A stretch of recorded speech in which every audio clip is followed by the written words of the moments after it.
Hello everyone, स्वागत है आपका हमारे यूट्यूब चैनल बोल्ड स्टडी में, जहां पढ़ना है बहुत आसान। आज हम पढ़ने वाले हैं ये इंग्लिश की दूसरी क्लास है, जिसमें हम सीखने वाले हैं टेंस। कोशिश करेंगे कि आज ही टेंस को खत्म कर दें। ठीक है, इसी एक वीडियो में ही टेंस को खत्म करने की कोशिश करेंगे। दूसरी बात, देखो मुझे पता है आप में से ज़्यादातर विद्यार्थी हिंदी माध्यम से पढ़े हुए हैं और आपका मैथ बहुत अच्छा है, रीजनिंग बहुत अच्छी है, जीके भी बहुत अच्छी है, लेकिन इंग्लिश की वजह से आप हर बार कट ऑफ से 10 या 15 नंबर नीचे रह जाते हैं। और बहुत सारे ऐसे भी विद्यार्थी हैं जो कोशिश तो करते हैं इंग्लिश सीखने की, परंतु कोई ऐसा व्यक्ति नहीं नजर आता जो उनको उनके लेवल से अंग्रेजी सिखा सके। यूट्यूब पर जाएंगे तो आपको हाई फाई टीचर मिलेंगे जो बिल्कुल बढ़िया स्तर से अंग्रेजी सिखाते हैं। अरे भाई, अगर इस बच्चे को बढ़िया स्तर से अंग्रेजी सीखनी होती तो इतना बड़ा तो स्तर ही नहीं है। हाँ, तो उसको उस लेवल से सिखाओ जहां से उस बच्चे को जरूरत है। तो हम इन लेक्चर्स में बिल्कुल बेसिक से स्टार्ट कर रहे हैं, बिल्कुल बेसिक स्तर से अंग्रेजी आपको सिखाएंगे। एक तो आपको सिर्फ करना यह है, लगभग 30 से 40 वीडियोस होंगे पूरी इंग्लिश के। अगर आपने 30 से 40 वीडियो अच्छे से देखकर उनके नोट्स बना लिए और उनको रिवाइज किया तो ये हमारी गारंटी है, डाउट तो आपका कोई नहीं रहेगा। अगर डाउट होगा वो आप नीचे कमेंट कीजिए, हम उसको सोल्व करेंगे। डाउट आपका कोई नहीं रहेगा और आपकी इंग्लिश इतनी अच्छी हो जाएगी कि हाँ, आप इंग्लिश में भी मैथ और रीजनिंग के जैसे अच्छा स्कोर कर पाएंगे। ठीक है, तो अगर आपको सिर्फ करना इतना होगा, आप क्रम से वीडियो देखिएगा, क्योंकि अगर क्रम टूट गया तो फिर आपको इंग्लिश समझनी बहुत मुश्किल हो जाएगी। फिर तो साक्षात ब्रह्मा जी आकर भी आपको अंग्रेजी नहीं सिखा सकते। ठीक है, तो अगर आपने इससे पहला इंग्लिश का वीडियो नहीं देखा है तो आप हमारे चैनल की प्लेलिस्ट में जाकर इंग्लिश वाले सेक्शन में पहला वो वीडियो देखिए, जब आपको वो चीज़ें समझ में आ जाएंगी। फिर उसके बाद आप ये वीडियो देखिए जिसमें हम आपको टेंस सिखाएंगे। तो आइए बात करते हैं टेंस के बारे में। टेंस मतलब काल। सबसे पहले जानना जरूरी है कि टेंस होता क्या है। टेंस को हिंदी में बोलते हैं काल। तो यह होता है क्रिया का वह रूप जो समय का बोध कराए, जो समय का बोध कराए। क्रिया का वह रूप जो समय का बोध कराए उसे कहते हैं काल। जैसे हमने कहा वह पढ़ रहा है, वह पढ़ रहा है। हमने एक और वाक्य लिखा, तुम घर गए थे, तुम घर गए थे। मैं कल स्कूल जाऊंगा, स्कूल जाऊंगा। या अगर कल भी हटा दिया हमने, मैं स्कूल जाऊंगा, है ना। तो देखिए जरा सॉरी, पढ़ रहा है क्रिया का ये जो रूप है ये आपको बता रहा है कि जो कार्य है वो किस समय में हो रहा है। पढ़ रहा है मतलब कार्य वर्तमान समय में हो रहा है। गए थे क्रिया का वह वाला रूप जो बता रहा है आपको कि समय कब की बात हो रही है, क्रिया कब हुई, बीते हुए समय में। और ये स्कूल जाऊंगा, जाना क्रिया होती है ना, क्रिया का वह रूप जो बता रहा है कि जो कार्य है वो भविष्य में होगा। तो ये क्रिया के रूप हैं जो हमें बता रहे हैं कि कार्य वर्तमान में हुआ, भूतकाल में हुआ या भविष्य काल में हुआ। ठीक है, इन्हीं को क्या बोलते हैं, टेंस बोलते हैं। ठीक है, जैसे वह पढ़ रहा है, ये किस टेंस का है, प्रेजेंट टेंस। तुम घर गए थे, ये किस टेंस का है, पास्ट टेंस। मैं स्कूल जाऊंगा, ये किस टेंस का है, फ्यूचर टेंस। ठीक है, तो काल या टेंस कितने प्रकार के होते हैं, ये 3 प्रकार के होते हैं। ये 3 प्रकार के होते हैं। ठीक है, टेंस कितने प्रकार के होते हैं, 3 प्रकार के होते हैं। प्रेजेंट टेंस जिसको हिंदी में बोलते हैं वर्तमान काल। पास्ट टेंस जिसको बोलते हैं भूतकाल। फ्यूचर टेंस जिसको बोलते हैं भविष्य काल। देखो, अगर आपको ये बेसिक सी चीजें पता हैं तो आप वीडियो को इनटू टू में फास्ट फॉरवर्ड करके स्पीड से देख सकते हैं, या इस थोड़े से हिस्से को स्किप भी कर सकते हैं। बट मुझे ये बतानी इसलिए जरूरी है क्योंकि मेरी इस वीडियो को ये वीडियो उन लोगों के लिए ज्यादा है जिनको इंग्लिश में कुछ नहीं आता बिल्कुल भी। उनको जीरो से हीरो कैसे बनाना है, नीचे से इस तरह से उठाकर ऊपर इस तरह तक कैसे लेके जाना है, ये इन वीडियो का मकसद है। इसलिए अगर आपको ये चीजें आती हैं तो आप वीडियो को फास्ट फॉरवर्ड करके थोड़ा आगे पहुंच जाइए, या ये वाला हिस्सा स्किप कर दीजिए। तो हमने क्या कहा, टेंस कितने प्रकार के होते हैं? टेंस होते हैं 3 प्रकार के, प्रेजेंट टेंस, पास्ट टेंस और फ्यूचर टेंस। और एक बात और ध्यान देना, इनको लिखने का क्रम भी यही है, पहले प्रेजेंट लिखा जाता है, फिर पास्ट, फिर फ्यूचर। ठीक है। अब इसके अलावा इसके 4 प्रकार और होते हैं। प्रत्येक के 4 इसके होंगे, 4 प्रकार इसके, 4 इसके और 4 इसके, है ना। ये 4 प्रकार कौन कौन से हैं? एक तो है इंडेफिनाइट, इंडेफिनाइट या सिंपल। इंडेफिनाइट को हिंदी में बोलते हैं अनिश्चित, सिंपल को बोलते हैं साधारण। दूसरा जो होगा वो होगा कॉन्टिन्यूअस, कॉन्टिन्यूअस जिसको हिंदी में बोलते हैं निरंतर या अपूर्ण। तीसरा होगा परफेक्ट, जिसको बोलते हैं पूर्ण। चौथा होगा परफेक्ट कॉन्टिन्यूअस, जिसको बोलते हैं पूर्ण पूर्ण भी बोल सकते हैं और पूर्ण निरंतर भी बोल सकते हैं, पूर्ण निरंतर भी बोल सकते हैं। अब क्या होगा, प्रेजेंट टेंस के भी ये 4 प्रकार होंगे, पास्ट टेंस के भी ये 4 प्रकार होंगे, फ्यूचर टेंस के भी ये 4 प्रकार होंगे। तो इस तरह कुल मिलाकर टेंस हो जाते हैं 12 प्रकार के। ठीक है। टेंस सामान्यतः 3 प्रकार के होते हैं और उन तीनों प्रकार के भी अलग अलग से 4 प्रकार होते हैं। तो इस तरह टेंस हो जाते हैं कुल 12 प्रकार के। अब देख लेते हैं उनका नाम क्या क्या है। देखो जरा, मैं आपको प्रेजेंट के लिख के दिखा देता हूँ। एक तो क्या होगा, प्रेजेंट इंडेफिनिट टेंस, प्रेजेंट के लिख देंगे। प्रेजेंट का पहला क्या होगा, present indefinite tense, present indefinite tense, या फिर simple present tense, simple present tense. ठीक है। दूसरा क्या होगा, प्रेजेंट प्रेजेंट कॉन्टिन्यूअस टेंस। दूसरा क्या है, प्रेजेंट कॉन्टिन्यूअस टेंस। हिंदी में देखना चाहो तो हिंदी में अनिश्चित वर्तमान काल, ये तो क्या है, अनिश्चित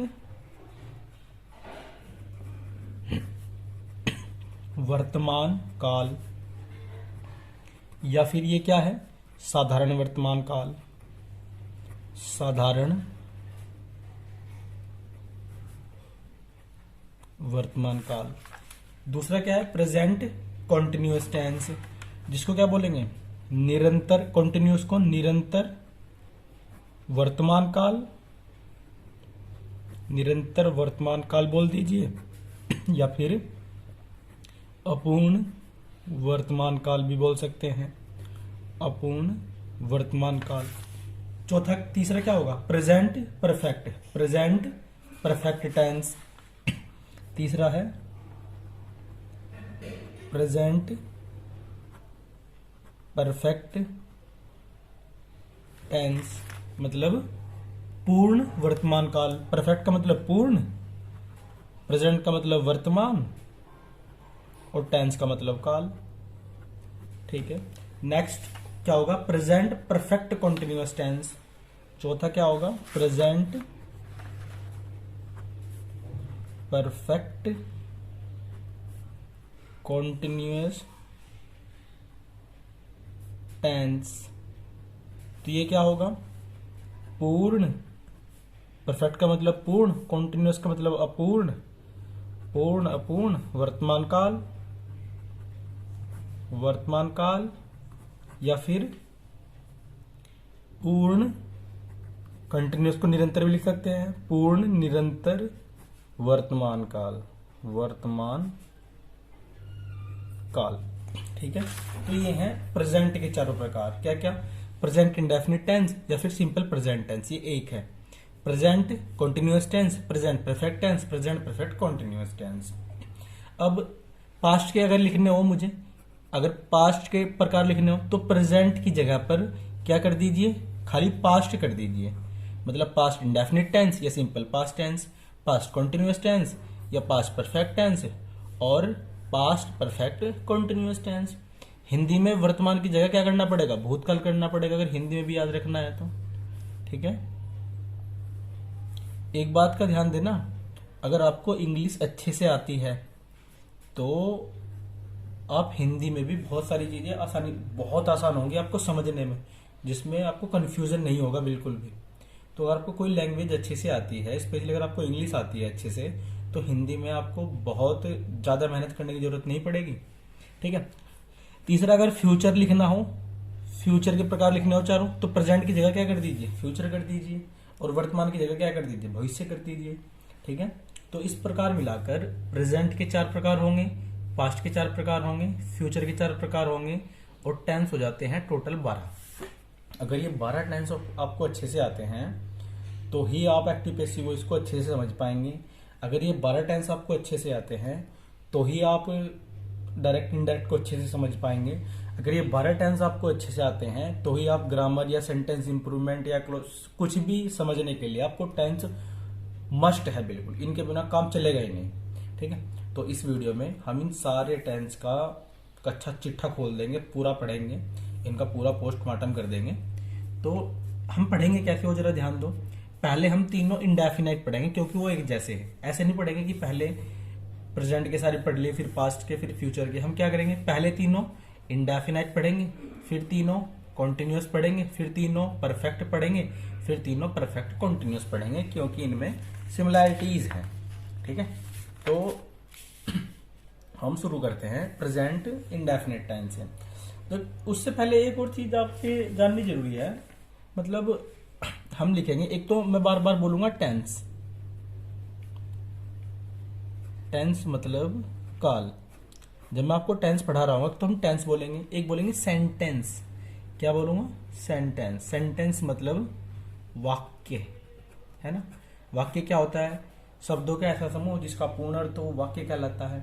तो वैसे तो वाक्य बहुत प्रकार के होते हैं, 8-10 प्रकार के होते हैं, लेकिन उनको हम तब पढ़ेंगे जब हम वाक्य वाला चैप्टर पढ़ रहे होंगे। यहाँ पूरे टेंस में हमें केवल 4 टाइप के सेंटेंस पढ़ने हैं। एक तो पढ़ने हैं अफर्मेटिव, क्या पढ़ने हैं, अफर्मेटिव। दूसरे पढ़ने हैं हमें निगेटिव। तीसरा पढ़ना है हमें इंट्रोगेटिव फर्स्ट टाइप, और चौथा पढ़ना है हमें इंट्रोगेटिव सेकंड टाइप। ठीक है, अफर्मेटिव कैसे वाक्य होते हैं, वे वाले वाक्य जिनसे क्रिया के होने का बोध हो, वे वाक्य जिनसे क्रिया के होने का बोध हो। जैसे वह घर जाता है, तुम पुस्तक पढ़ते हो, वह खाना खा रहा है, तुम रो रहे हो, तुम नहा रहे हो, तुम सो रहे हो, वह घर जाएगा, वे वाले वाक्य होते हैं अफर्मेटिव। और अफर्मेटिव की मैं बार बार बोलूंगा वर्ब पैटर्न। वर्ब पैटर्न का क्या मतलब होता है, वर्ब पैटर्न का मतलब होता है कि भैया हिंदी में जो शब्दों का क्रम है, जैसे वह घर जाता है ना, हमने क्या बोला, वह घर जाता है, ये लिखा वह घर जाता है। तो वर्ब पैटर्न का क्या मतलब होता है कि हमें वह का भी पता है, ही होता है भाई, घर का भी पता है, होम या हाउस होता है भाई, जाता है का पता है भाई, गो होता है ना। तो वर्ब पैटर्न का क्या मतलब है, वर्ब पैटर्न का मतलब है कि इन शब्दों को कैसे अरेंज करें, है ना। इंग्लिश बनाते हुए हिंदी से जब इंग्लिश ट्रांसलेशन कर रहे होंगे तो पहले क्या लिखें, पहले सब्जेक्ट लिखें, पहले घर की अंग्रेजी लिखें, या पहले जाने की अंग्रेजी लिखें, क्या लिखें, वो होता है वर्ब पैटर्न। और अगर आपको वर्ब पैटर्न अच्छे से पता है, वर्ब पैटर्न पर आपकी कमांड है, तो आप इंग्लिश के महारथी बन जाएंगे। ठीक है, अब जरा देखते हैं वर्ब पैटर्न। वर्ब पैटर्न क्या होगा, ये मैं सभी के लिए बता रहा हूं। आप इसको अगर आप वर्ब पैटर्न याद करेंगे, 12 टेंस है, हर एक टेंस 12 टेंस है, हर एक टेंस की 4 वर्ब पैटर्न है, 12 चौक 48 वर्ब पैटर्न बैठती है। अब उनको रटने तो नहीं बैठेंगे आप, इसलिए मैं आपको एक बेसिक स्ट्रक्चर बता रहा हूँ कि वर्ब पैटर्न का बेसिक स्ट्रक्चर क्या होता है, उससे आप सारी वर्ब पैटर्न याद रहेगी। तो अफर्मेटिव क्या होता है, जिसमें क्रिया के होने का बोध हो।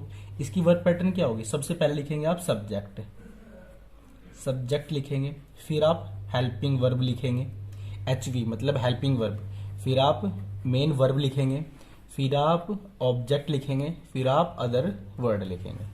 ठीक है, ये थी अफर्मेटिव की वर्ब पैटर्न। दूसरा, जब निगेटिव की वर्ब पैटर्न लिखेंगे, निगेटिव क्या होता है, निगेटिव होता है वे वाले वाक्य जिनसे न होने का बोध हो। जैसे वह घर नहीं जाता है, तुम खाना नहीं खाते हो, तुम रोज नहीं नहाते हो, जिसमें नहीं आ गया वो है निगेटिव। तो निगेटिव की वर्ब पैटर्न क्या होगी, सबसे पहले लिखेंगे आप सब्जेक्ट। देखो अब मैं शॉर्ट लिखता चलूंगा, सब्जेक्ट को खाली एस लिखूंगा, subject plus helping verb plus not, इस हेल्पिंग वर्ब के बाद नॉट लग जाएगा सिर्फ, plus main verb plus object और प्लस अदर वर्ड। ठीक है, ये है निगेटिव। इंट्रोगेटिव फर्स्ट टाइप क्या होता है, इंट्रोगेटिव फर्स्ट टाइप वो होता है जो क्या से शुरू हो, क्या से शुरू हो, क्या से शुरू हो। तो वे वाले वाक्य जो क्या से शुरू होते हैं उनको बोलते हैं इंट्रोगेटिव फर्स्ट टाइप। जैसे क्या तुम घर जाते हो, क्या तुम रोज नहाते हो, क्या तुम पुस्तक पढ़ते हो, क्या तुम खाना खाते हो। तो ये क्या से शुरू होने वाले वाक्य कैसे, इंट्रोगेटिव फर्स्ट टाइप। इनकी वर्ब पैटर्न क्या होगी, इस हेल्पिंग वर्ब को बाहर ले आएंगे उठा के यहाँ। तो हेल्पिंग वर्ब शुरू में लिखी, फिर सब्जेक्ट, फिर नॉट, फिर मेन वर्ब, फिर ऑब्जेक्ट, फिर अदर वर्ड और बाद में क्वेश्चन मार्क। अब यहाँ एक बात याद रखनी बहुत ज्यादा जरूरी है कि जो नॉट है ना, अगर हेल्पिंग वर्ब ये अगर ये हेल्पिंग वर्ब एक शब्द से ज्यादा की है तो नॉट एक शब्द के बाद आएगा। ध्यान रखना इस बात को, हम आगे बात करेंगे इस बारे में। मैं क्या कह रहा हूं, अगर हेल्पिंग वर्ब एक शब्द से ज्यादा की है तो नॉट एक शब्द के बाद आएगा, और बाहर भी वो जो हेल्पिंग वर्ब बाहर आएगी ना, वो तो बाहर भी केवल एक ही शब्द आएगा, बाकी नोट के बाद जो का तो लिखा जाएगा। ठीक है, इसको ध्यान रखना। जब हम परफेक्ट, फ्यूचर परफेक्ट या कोई सा भी परफेक्ट कंटिन्यूअस पढ़ेंगे वहां मैं बताऊंगा इस बात को दोबारा से। ठीक है, तो नोट का आएगा एक शब्द के बाद, और बाहर भी क्या आएगा, एक ही शब्द आएगा, चाहे हेल्पिंग वर्ब 2 शब्दों की है या 4 शब्दों की है। ठीक है, इंट्रोगेटिव सेकंड टाइप क्या होता है, जिन वाक्यों में कोई क्वेश्चन वर्ड आ जाए, जिन वाक्यों में कोई क्वेश्चन वर्ड आ जाए। क्वेश्चन वर्ड क्या होते हैं, कब, कहाँ, क्यों, कैसे, क्या, किसको। जब वाक्य में इस तरीके के शब्द आ जाए तो वो होता है इंट्रोगेटिव सेकंड टाइप। यहाँ एक छोटी सी बात है, कई पुस्तकों में आपको ऐसे लिखा हुआ दिखाई देगा कि अगर वाक्यों के बीच में ये शब्द आ जाए तो वो होता है इंट्रोगेटिव सेकंड टाइप, और क्या शुरू में आ जाए तो इंट्रोगेटिव फर्स्ट टाइप। ये कहना बिल्कुल गलत है। हम क्या कह रहे हैं कि भाई क्वेश्चन वर्ड वाक्य में कहीं भी आ जाए, क्वेश्चन वर्ड वाक्य में कहीं भी आ जाए, बस ये क्या, कहाँ होना चाहिए, ये बीच में होना चाहिए, है ना। बाकी जो क्वेश्चन वर्ड है ये वाक्य में शुरू में हो, बीच में हो, बाद में हो, कोई फर्क नहीं पड़ता। क्या कहाँ होना चाहिए, क्या बीच में होना चाहिए, क्योंकि अगर क्या शुरू में आ गया तो वो इंट्रोगेटिव फर्स्ट टाइप है, और क्या बीच में आ गया तो इंट्रोगेटिव सेकंड टाइप है। उसके अलावा जो बाकी क्वेश्चन वर्ड हैं वो वाक्य में शुरू में आए, बीच में आए, बाद में आए, कोई फर्क नहीं पड़ता, वो इंट्रोगेटिव सेकंड टाइप ही है। जैसे हमने कहा, कहाँ जाते हो, तुम क्या खाते हो, कौन आया, कैसे गया, शुरू में आ गया, वह यह क्यों करता है। तो क्वेश्चन वर्ड बीच में आए या बाद में आए, शुरू में, कोई फर्क नहीं पड़ता, बस क्या बीच में होना चाहिए। ठीक है, तो वाक्य कैसा है, इंट्रोगेटिव सेकंड टाइप। इसकी वर्ब पैटर्न कैसे लिखेंगे, बस सबसे पहले आप लिखेंगे क्वेश्चन वर्ड, ये जो क्वेश्चन वर्ड है इसकी स्पेलिंग, फिर ये सारा का सारा जो का तो, क्वेश्चन वर्ड के बाद हेल्पिंग वर्ब, फिर सब्जेक्ट, फिर लिखेंगे आप नॉट, फिर लिखेंगे आप मेन वर्ब, फिर लिखेंगे आप ऑब्जेक्ट, फिर लिखेंगे अदर वर्ड, और बाद में क्वेश्चन मार्क लगाना बिल्कुल ना भूलें। ठीक है, तो देखो आपको सारे के सारे टेंस की वर्ब पैटर्न पता चल जाएगी अगर आपको केवल हेल्पिंग वर्ब पता हो और मेन वर्ब पता हो। आपको केवल हेल्पिंग वर्ब पता हो और मेन वर्ब पता हो, हेल्पिंग वर्ब और मेन वर्ब, हेल्पिंग वर्ब और मेन वर्ब। तो अभी तो मैं आपको टेंस पूरा डिटेल में समझाऊंगा, बट एट द एंड आपको सारे टेंस की हेल्पिंग वर्ब और मेन वर्ब याद रखनी है, और उनको यहाँ रख दीजिए, आपको सारी वर्ब पैटर्न याद हो जाएंगी। ठीक है, तो उम्मीद है आपको समझ में आया होगा। अब हम शुरू करते हैं अपना पहला tense, present indefinite tense, present indefinite tense, इसको बोलते हैं अनिश्चित वर्तमान काल। सबसे पहले बात करें पहचान की। पहचान, देखो मैं आपको ये बहुत ही बेसिक स्तर से पढ़ा रहा हूँ, इसलिए मैं आपको इस तरीके से पहचान ये वो सारी चीजें बता रहा हूँ। बट जैसे जैसे आप इंग्लिश में इम्प्रूव करते चलेंगे, है ना, तो आपको पता चलेगा कि यार ये पहचान तो कहीं है भी नहीं। जैसे हमने कहा उसे आशा है, इसमें तो ताहे तेहे तेहे नहीं आ रहा, तो ये कैसे प्रेजेंट इंडेफिनिट टेंस का वाक्य है ना। तो इस तरीके की चीजें आपको पता चलेंगी जब आप इंग्लिश में धीरे धीरे, वो सारी चीजें हम ही आपको बताएंगे, तो वो सारी चीजें धीरे धीरे आप सीखेंगे। बट पहले आपको बेसिक चीजें पता होनी चाहिए, उसके बाद में चीजें जाननी जरूरी है। ठीक है, तो पहचान क्या होती है? इन वाक्यों के अंत में, इन वाक्यों के अंत में ता है, ती है, ते हैं आदि शब्द आते हैं। जैसे वह घर जाता है, तुम पुस्तक पढ़ते हो, वह घर जाता है,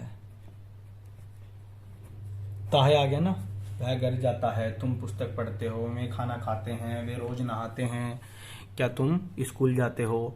तो इस तरीके के वाक्य जिनके अंत में ता है, ती है, ते हैं आदि शब्द आते हैं, वो होता है प्रेजेंट इंडेफिनिट टेंस। इसकी जो हेल्पिंग वर्ब है वो होती है डू या डज, और जो मेन वर्ब है वो होती है वर्ब की फर्स्ट फॉर्म। ठीक है, हेल्पिंग वर्ब और मेन वर्ब मैंने आपको पिछली वीडियो में बताया है। हेल्पिंग वर्ब होती है सहायक क्रिया, मेन वर्ब होती है जैसे खाना पीना, उठना बैठना, रोना सोना, ये सब होती है मेन वर्ब।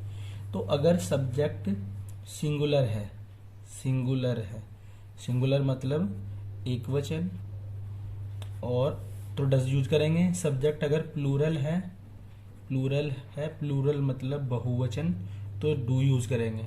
अब आगे से मैं सिंगुलर को खाली एस लिखूंगा, प्लूरल को खाली पी लिखूंगा, बस बोलता चलूंगा। ठीक है, तो ये ध्यान रखना, अगर सब्जेक्ट सिंगुलर है तो डज लिखेंगे, प्लूरल है तो डू लिखेंगे। ठीक है, अब सबसे पहले इसमें 4 टाइप के सेंटेंस होंगे। अफर्मेटिव, अफर्मेटिव में क्या होगा? सबसे पहले हम लिखेंगे सब्जेक्ट, फिर लिखेंगे वर्ब की फर्स्ट फॉर्म में एस या ई एस या I E S plus object और प्लस अदर वर्ड। ठीक है, सब्जेक्ट प्लस वर्ब की फर्स्ट फॉर्म में एस या ई एस या I E S plus object plus other word. अब ये कहाँ लगाते हैं एस या ई एस या आई ई एस?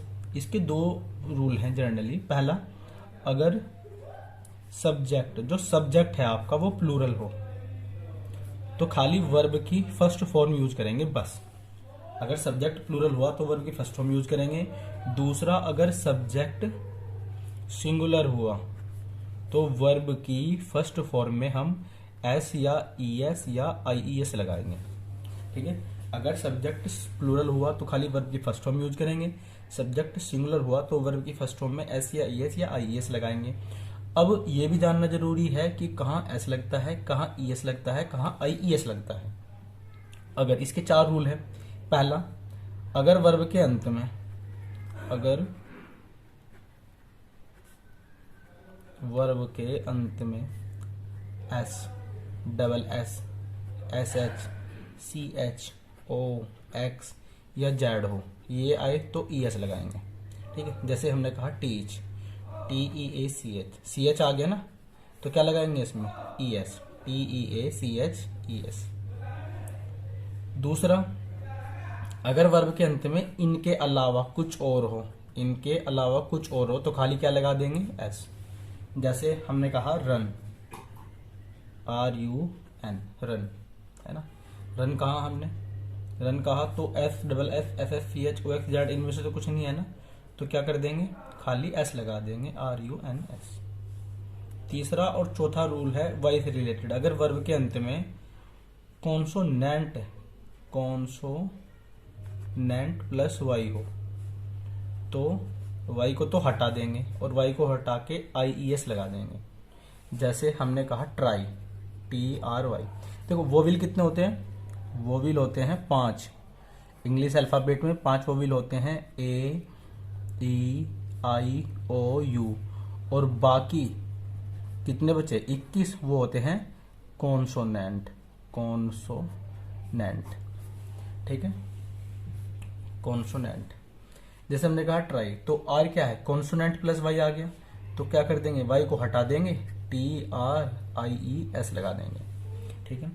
चौथा रूल, अगर वर्ब के अंत में वोविल प्लस वाई हो, वोविल प्लस वाई हो तो खाली एस जोड़ देंगे, वाई को नहीं हटाएंगे, एस जोड़ देंगे। जैसे होता है प्ले, PLAY, AY आया ना, ए वोविल है, वाई तो है वोविल प्लस वाई है बाद में, तो PLAY खाली एस जोड़ देंगे, ठीक है। और ये चारों रूल कब फॉलो होंगे, जब सब्जेक्ट सिंगुलर होगा। जब सब्जेक्ट सिंगुलर, सब्जेक्ट प्लूरल हुआ तो खाली वर्ब की फर्स्ट फॉर्म लिखो, आगे बढ़ो। लेकिन अगर सब्जेक्ट सिंगुलर होगा तो वर्ब की फर्स्ट फॉर्म में एस या ES या IS लगाएंगे, और SSSCHOX हुआ तो ES लगाएंगे। इनके अलावा कुछ और हुआ तो खाली S लगाएंगे। और अगर कॉन्सोनेंट प्लस वाई हुआ तो वाई को हटा के IS लगाएंगे, वोविल प्लस वाई हुआ तो खाली S जोड़ देंगे, ठीक है। ये थी अफर्मेटिव की वर्ब पैटर्न। अब जरा वाक्य देख लेते हैं। जैसे एक बार फिर से लिख लेते हैं, ये अफर्मेटिव की वर्ब पैटर्न है कि भैया सब्जेक्ट प्लस वर्ब की फर्स्ट फॉर्म प्लस वर्ब की फर्स्ट फॉर्म में S या ES या IES plus object plus other word. Negative की verb pattern subject plus do या does plus not plus verb की first form plus object plus other word. अब S या ES या IES नहीं लगेगा, वो सिर्फ अफर्मेटिव में लगेगा। इंट्रोगेटिव फर्स्ट टाइप क्या होगा, इस डू या डज को उठा के बाहर ले आएंगे, तो डू या does plus subject plus not plus verb की first form plus object plus other word, बाद में question mark. Interrogative second type में क्या होगा, क्वेश्चन वर्ड शुरू में लिख देंगे, फिर ये सारा का सारा एज इट इज यहाँ नीचे, क्वेश्चन वर्ड प्लस डू या does plus subject plus not plus verb की first form plus object plus other word, बाद में क्वेश्चन मार्क, ठीक है। अब जरा वाक्य देख लेते हैं। जैसे हमने कहा वे पुस्तक पढ़ते हैं, वे पुस्तक पढ़ते हैं। तो सबसे पहले तो आपको क्या देखना है, आपके सामने कोई भी वाक्य आ जाए, सबसे पहले देखिए टेंस, फिर देखिए सेंटेंस, ठीक है, और फिर वर्ब पैटर्न के अकॉर्डिंग शब्द लिख दीजिए, आपका काम बन जाएगा। जैसे वे पुस्तक पढ़ते हैं, पहले हमने देखा टेंस कि कौन से टेंस का है भाई, देख ले, बाद में ते है आगे, तो प्रेजेंट इंडेफिनिट टेंस का सेंटेंस, प्रेजेंट इंडेफिनिट है। टेंस कौन सा है, प्रेजेंट इंडेफिनिट। सेंटेंस कौन सा है भाई, सेंटेंस कौन सा है, क्वेश्चन मार्क नहीं है तो इंट्रोगेटिव तो हो नहीं सकता, निगेटिव नहीं भी नहीं है तो कैसा है, अफर्मेटिव है, क्रिया के होने का बोध हो रहा है। अब मैंने आपको पिछली वीडियो में बताया था सब्जेक्ट ऑब्जेक्ट और वर्ब छाड़ना। ये क्या है, हमारा सब्जेक्ट है, ये क्या है, ऑब्जेक्ट है, और ये क्या है, वर्ब है। बस अब इसके अकॉर्डिंग लिख दीजिए, सब्जेक्ट वे के, सब्जेक्ट में है तो वे के लिए क्या लिखा, दे, फिर वर्ब की फर्स्ट फॉर्म, पढ़ते हैं के लिए रीड, दे रीड। अब देखो सब्जेक्ट प्लूरल है तो क्या लिखा, वर्ब की फर्स्ट फॉर्म लिखी, अब SES नहीं लगा, दे रीड, फिर ऑब्जेक्ट द बुक, बस काम खत्म, है ना। अगर यह ऐसा आ जाता, वह पुस्तक पढ़ता है, वह पुस्तक पढ़ता है, तो प्रेजेंट इंडेफिनिट का सेंटेंस कौन सा है, अफर्मेटिव। अफर्मेटिव में सबसे पहले क्या लिखेंगे, सब्जेक्ट, ही सब्जेक्ट है वह, फिर वर्ब की फर्स्ट फॉर्म रीड। अब क्योंकि सब्जेक्ट सिंगुलर है तो S या ES या IS भी लगेगा, और S लगेगा कि ES लगेगा या IS लगेगा वो भी ध्यान देना है। वाई तो नहीं है वर्ब के अंत में, तो बाद के दो रूल में से कोई नहीं है। SSSCHOX भी नहीं है वर्ब के अंत में, तो क्या लगेगा, खाली S। ही रीड्स, फिर object, he reads the book, बस इतनी सी बात है। तो उम्मीद है आपको ये समझ में आ रहा होगा, और अगर आपको कोई प्रॉब्लम है, ठीक है, या आपका कोई क्वेश्चन है, वो आप वीडियो में नीचे कमेंट कर सकते हैं।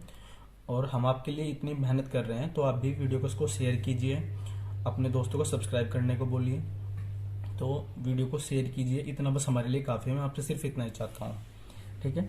तो यह है अफर्मेटिव। अगर निगेटिव हो कि वह घर नहीं जाता है, वह घर नहीं जाता है। टेंस देखिए पहले, प्रेजेंट इंडेफिनिट है। सेंटेंस कौन सा है? निगेटिव है। मैं आगे आगे और स्पीड पकड़ता रहूंगा जैसे जैसे लेवल अप होता रहेगा, ठीक है। तो ये छोटी छोटी चीजें जो मैं आपको बता रहा हूँ कि पहले टेंस देखिए फिर सेंटेंस देखिए, ये मैं आगे नहीं बताऊंगा आपको, ठीक है। तो ये चीजें आपको अभी कंटेस्ट करनी है, इसलिए पहले 3 टेंस में ही आपको थोड़ा सा टाइम लगेगा, उसके बाद इसी वीडियो में खत्म कर देंगे सारा। तो वह घर नहीं जाता है, प्रेजेंट इंडेफिनिट है। सेंटेंस कौन सा है? निगेटिव। निगेटिव में सबसे पहले क्या लिखेंगे? सब्जेक्ट। सब्जेक्ट क्या है? वह, ही। अब ही सिंगुलर है कि प्लूरल है? सिंगुलर है। सिंगुलर के साथ क्या यूज करते हैं? Does, he does. नॉट है? नहीं है ना, नॉट। फिर वर्ब की first form go to the, घर के लिए house, he does not go to the house. बस। अगर हमने कहा क्या तुम पुस्तक पढ़ते हो? क्या तुम पुस्तक पढ़ते हो? टेंस कौन सा है? Present indefinite. सेंटेंस कौन सा है? इंट्रोगेटिव फर्स्ट टाइप में। सबसे पहले क्या लिखेंगे? डू या डज में से कुछ लिखेंगे। डू या डज किसके अकॉर्डिंग आएगा? सब्जेक्ट के। सब्जेक्ट क्या है? तुम क्या है? प्लूरल। तो प्लूरल के अकॉर्डिंग क्या लिखेंगे? डू। फिर सब्जेक्ट यू। फिर नॉट तो नहीं है ना, तो छोड़ दो, जो नहीं है उसको छोड़ दे। चलो, वर्ब की फर्स्ट फॉर्म पढ़ने के लिए डू यू रीड। फिर ऑब्जेक्ट। ऑब्जेक्ट क्या है? पुस्तक। Do you read the book. बाद में क्वेश्चन मार्क, ठीक है। नेक्स्ट देखिए, तुम पुस्तक क्यों नहीं पढ़ते हो? क्यों नहीं पढ़ते हो? अब जरा ध्यान दो, नहीं आ गया, निगेटिव है, लेकिन क्यों भी है। अगर निगेटिव और इंट्रोगेटिव दोनों हो तो इंट्रोगेटिव की वर्ब पैटर्न यूज करनी है, ठीक है। तो ये कौन सा है? इंट्रोगेटिव सेकंड टाइप है, क्योंकि क्वेश्चन वर्ड आ गया। तो सबसे पहले इस क्वेश्चन वर्ड की अंग्रेजी लिखेंगे वाई। फिर डू या डज में से क्या आएगा? डू आएगा, क्योंकि सब्जेक्ट क्या है? तुम, तो वाई डू। फिर सब्जेक्ट यू। फिर नोट। इस पर ध्यान देने चलना, नोट नहीं है ना, तो नॉट। फिर वर्ब की फर्स्ट फॉर्म पढ़ने के लिए रीड। फिर ऑब्जेक्ट द, फिर बुक, और बाद में क्वेश्चन मार्क, ठीक है। उम्मीद है आपको प्रेजेंट इंडेफिनिट टेंस इतना समझ में आया होगा। अगर आपको इससे रिलेटेड कोई डाउट है तो नीचे कमेंट कीजिए, या फिर आपको कुछ भी पूछना है तो 88 64 80 30 35 इस नंबर पर आप व्हाट्सअप कर सकते हैं। बस आप इतना कीजिएगा कि कॉल मत कीजिएगा, क्योंकि दिन में मैं ऑफिस में रहता हूँ। तो आप इस नंबर पर व्हाट्सअप कर दीजिए, जैसे ही टाइम मिलेगा हम आपको बता देंगे, या कॉल भी अगर कॉल करने की ज़रूरत महसूस हुई तो कॉल कर देंगे, ठीक है। तो प्रेजेंट इंडेफिनिट टेंस आपको इतना समझ में आया होगा। इसके अलावा प्रेजेंट इंडेफिनिट टेंस में क्या होता है? अगर आदत प्रकट करने वाले वाक्य हों, प्रेजेंट इंडेफिनिट टेंस की हम बात कर रहे हैं। प्रेजेंट इंडेफिनिट टेंस में अगर आदत प्रकट करने वाले वाक्य हों तो क्या करेंगे? आदत प्रकट करने वाले वाक्य हों और 2 कंडीशन। पहला, अगर सब्जेक्ट क्या हो हमारा? सब्जेक्ट कॉमन नाउन हो। सब्जेक्ट क्या हो? Common noun. अब ये भी समस्या आ गई कि कॉमन नाउन क्या होता है? कॉमन नाउन होता है जातिवाचक संज्ञा। जातिवाचक संज्ञा क्या होता है? वे सारे नाम जो किसी जाति को दर्शाते हैं उन्हें जातिवाचक संज्ञा कहते हैं। जैसे हमने कहा कुत्ता, तो कुत्ता पूरे कुत्ते जाति को बता रहा है। हमने कहा आदमी, तो आदमी पूरी आदमी जाति को बता रहा है। जैसे हमने कह दिया, जैसे कोई लड़की कहती है सारे लड़के ऐसे ही हों, तो लड़का जो किसके लिए यूज किया? उसने पूरे लड़के जाति के लिए यूज किया, ठीक है। जैसे हमने कहा लड़कियां शॉपिंग करती हैं, तो हम किसके लिए यूज कर रहे हैं? लड़का सारी लड़कियों जाति के लिए यूज कर रहे हैं, है ना। तो लड़का या कुत्ता या गाय या भैंस, ये सब क्या है? ये सब कॉमन नाउन है, ठीक है। अगर सब्जेक्ट कॉमन नाउन और आदत प्रकट हो तो कॉमन नाउन से पहले दा नहीं लगाते।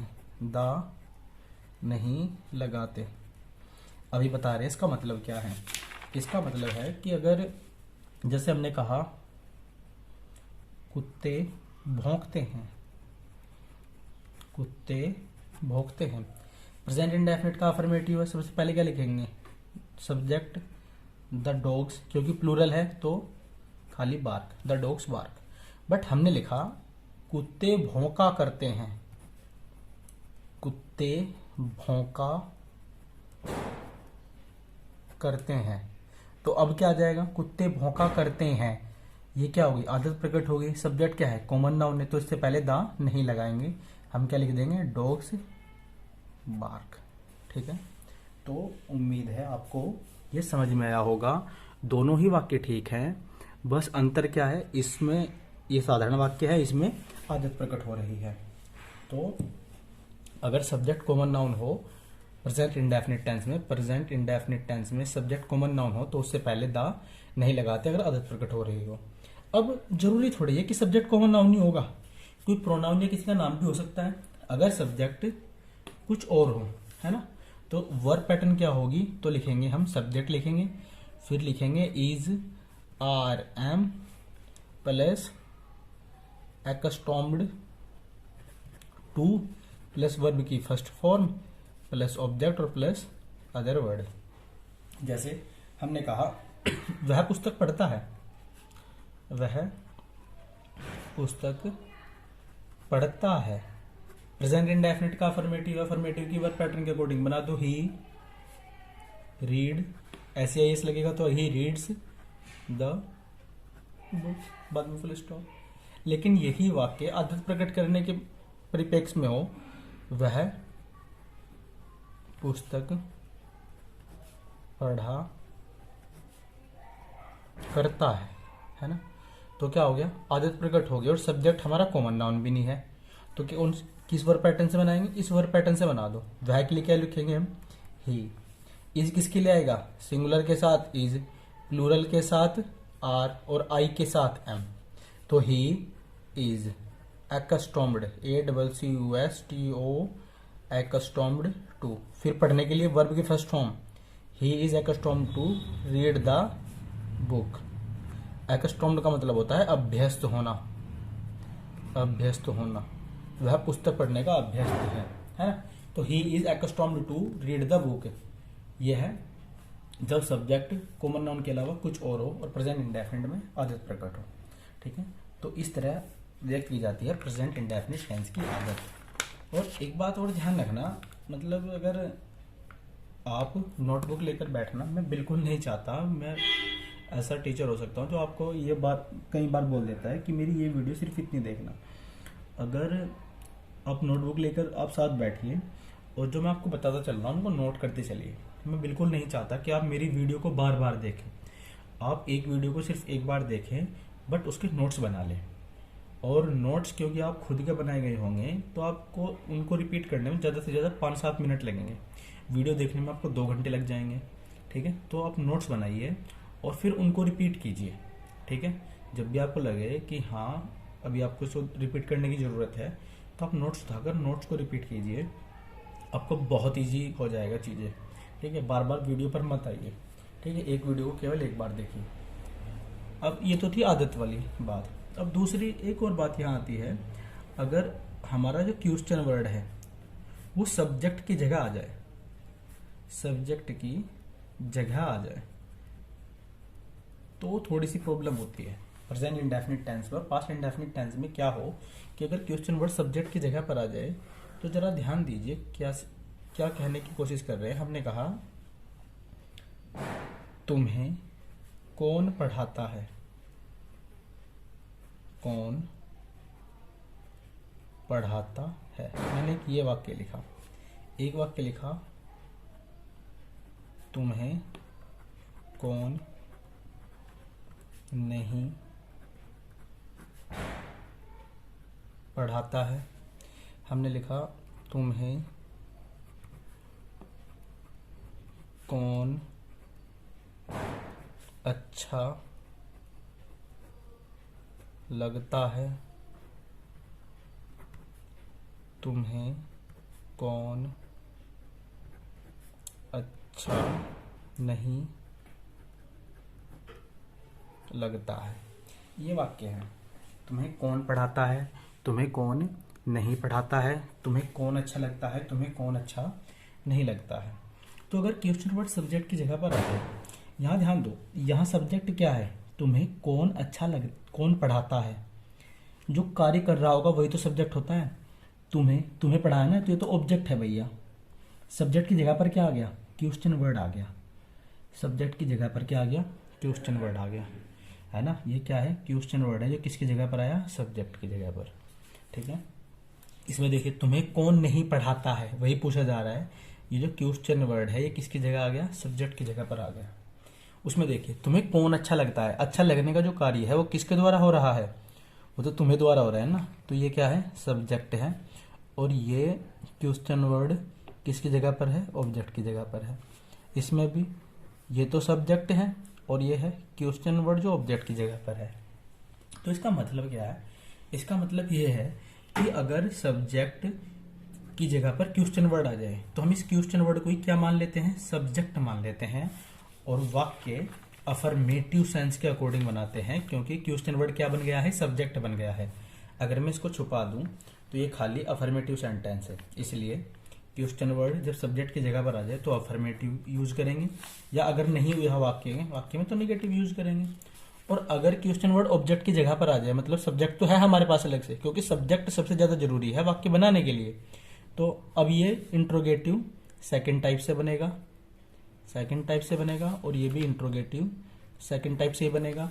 बट ये कौन सी सेंस में बनेगा, अफर्मेटिव सेंस में बनेगा, और ये नेगेटिव सेंस में। क्यों, क्योंकि यहाँ क्या हुआ, क्वेश्चन वर्ड सब्जेक्ट की जगह पर आ गया। अब सब्जेक्ट स्पेसिफिकली कोई नहीं है तो इन क्वेश्चन वर्ड को हमने क्या मान लिया, सब्जेक्ट मान लिया। और अगर इस क्वेश्चन वर्ड को सब्जेक्ट मान लिया तो ये अफर्मेटिव सेंटेंस है, इस क्वेश्चन वर्ड को सब्जेक्ट मान लिया तो नेगेटिव सेंटेंस है। लेकिन अगर क्वेश्चन वर्ड ऑब्जेक्ट की जगह पर आया तो इंट्रोगेटिव सेकंड टाइप के जैसे ही बनेगा। अब जरा देखिए इसमें कैसे बनेगा, कौन तो क्या है, सब्जेक्ट है तो हु, फिर वर्ब की first form teach, TEACH, who singular होता है तो CH आ गया तो क्या लगेगा, हु टीच यू, बाद में क्वेश्चन मार्क। ठीक है, क्वेश्चन मार्क जरूर लगेगा बाद में, भले अफर्मेटिव सेंस में लग रहा है लेकिन क्वेश्चन मार्क जरूर लगेगा। तुम्हें कौन नहीं पढ़ाता है, तो कौन तो सब्जेक्ट की जगह पर आ गया, नेगेटिव बनेगा तो हु, फिर डज नॉट, फिर वर्ब की फर्स्ट फॉर्म टीच यू, बाद में फुल स्टॉप। अब ये देखिए तुम्हें कौन अच्छा लगता है, तुम्हें कौन अच्छा लगता है। मैं ये क्यों, ऐसा मत सोचिए कि मुझे याद नहीं, मुझे सब कुछ याद है, मैं इसलिए रख रहा हूँ यहाँ पर जिससे आपको ध्यान नहीं मैं कर क्या रहा हूँ। तो तुम्हें कौन अच्छा लगता है, सब्जेक्ट तो है अलग से, तो क्वेश्चन वर्ड को क्वेश्चन वर्ड ही रखो। जब कौन ऑब्जेक्ट की जगह पर आए तो उसके लिए यूज होता है होम। ठीक है, तो कौन के लिए क्या लिखा, होम, फिर डू, क्योंकि सब्जेक्ट क्या है, यू, होम डू यू, अच्छा लगने के लिए लाइक, बाद में क्वेश्चन मार्क। ये भी ऐसा ही है, तो इसको इंट्रोगेटिव सेकंड टाइप में कैसे बनाएंगे, home do you not like, बाद में क्वेश्चन मार्क। बस उम्मीद है आपको प्रेजेंट इंडेफिनिट टेंस अच्छे से समझ में आ गया होगा।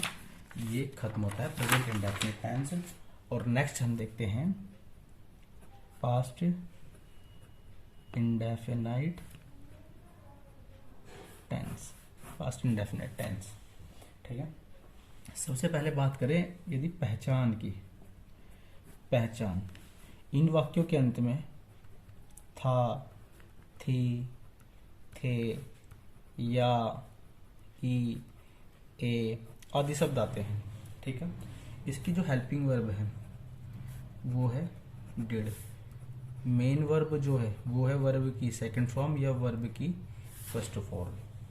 ठीक है, वही चारों टाइप के सेंटेंस होंगे इसमें, एक होगा अफर्मेटिव, एक होगा नेगेटिव, एक होगा इंट्रोगेटिव फर्स्ट टाइप, एक होगा इंट्रोगेटिव सेकंड टाइप।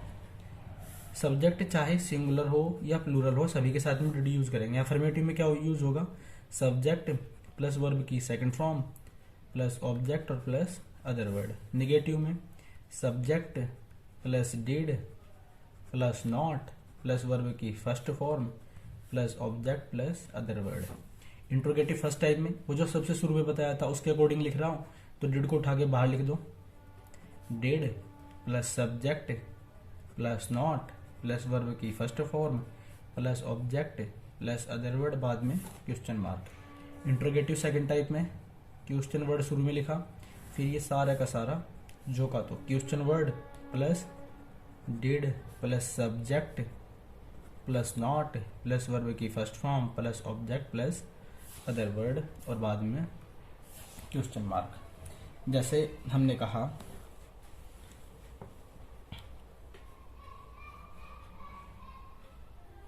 वह तुम्हें पढ़ाता था। वह तुम्हें पढ़ाता था। टेंस देखिए, पास्ट इंडेफिनिट टेंस है। सेंटेंस कौन सा है? अफर्मेटिव है। तो अफर्मेटिव की वर्ब पैटर्न के अकॉर्डिंग बना दीजिए। सबसे पहले क्या लिखेंगे? सब्जेक्ट ही, फिर वर्ब की सेकंड फॉर्म पढ़ाता, पढ़ाने के लिए टॉट, TAUGST, ही टॉट, तुम्हें के लिए ही टॉट यू, और तो कुछ नहीं बचा, तो बस ही टॉट यू, यही निगेटिव आ जाता। वह तुम्हें नहीं पढ़ाता था, तो निगेटिव वर्ब पैटर्न से ही डिड नॉट। अब वर्ब की first form, TEACH, he did not teach you, यही इंट्रोगेटिव फर्स्ट टाइप आता। क्या वह तुम्हें पढ़ाता था? पढ़ाता था, तो निगेटिव वर्ब पैटर्न से डिड, ये verb pattern plus subject did he, note है ना, नोट तो नहीं है तो छोड़ दो वर्ब की first form, did he teach you, और बाद में क्वेश्चन मार्क। वह तुम्हें क्यों नहीं पढ़ाता था? क्यों नहीं पढ़ाता था, क्यों आ गया? इंट्रोगेटिव सेकंड टाइप है, तो इंट्रोगेटिव सेकंड टाइप की वर्ब पैटर्न सबसे पहले वाई, फिर डिड, वाई डिड, फिर subject he, why did he, note है ना, नोट है तो नहीं लिख दिया, why did he not teach you, बाद में क्वेश्चन मार्क। ठीक है। अगर यहाँ पास्ट इंडेफिनिट में आदत प्रकट हो, किसमें? अगर पास्ट इंडेफिनिट में आदत प्रकट हो, पास्ट इंडेफिनाइट में आदत प्रकट हो, पास्ट इंडेफिनिट में आदत प्रकट हो, तो क्या करेंगे? यूज्ड टू का प्रयोग करेंगे, यूज्ड टू। ठीक है, मतलब क्या लिखेंगे? Verb pattern subject plus used to plus verb की first form plus object plus, जैसे हमने कहा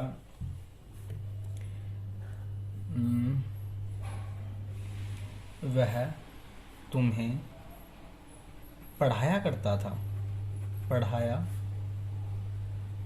करता था, आदत प्रकट हो गई ना, तो क्या लिखेंगे? सबसे पहले ही, सब्जेक्ट लिखा, फिर used to, he used to, है ना, फिर वर्ब की फर्स्ट फॉर्म पढ़ाने के लिए ही यूज्ड टू टीच, फिर object you, he used to teach you.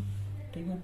अब जरा ध्यान दीजिए, कई बार इसका यूज्ड टू वाले सेंटेंस का निगेटिव जो लिखा रहता है, यूज्ड टू के बाद नोट लगा रहता है, या टू से पहले नोट लगा देते हैं। अरे भाई ऐसा नहीं है, ये देखो यूज्ड कैसी फॉर्म है? सेकंड फॉर्म है, वर्ब की सेकंड फॉर्म है, ये अफर्मेटिव है ना, अफर्मेटिव की वर्ब पैटर्न है, वर्ब की सेकंड फॉर्म है। जब इसका निगेटिव लिखेंगे, अगर इसका निगेटिव मुझे लिखना पड़ा तो क्या करूंगा? पहले सब्जेक्ट लिखूंगा ही, फिर डिड, फिर नॉट, फिर यूज्ड टू का क्या हो जाएगा? यूज्ड टू, वर्ब की सेकंड फॉर्म थी ना, वर्ब की सेकंड फॉर्म को क्या कर देंगे? ये देखो, वर्ब की सेकंड फॉर्म को क्या कर दिया? वर्ब की फर्स्ट फॉर्म, तो he did not use to teach you, बस ये नेगेटिव है। इंट्रोगेटिव फर्स्ट टाइप बनाना होगा तो डिड शुरू में आ जाएगा, इंट्रोगेटिव सेकंड टाइप बनाना होगा तो उससे पहले क्वेश्चन वर्ड लगा देंगे। ठीक है।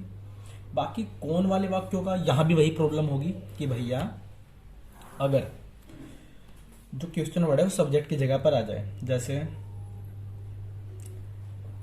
तुम्हें अंग्रेजी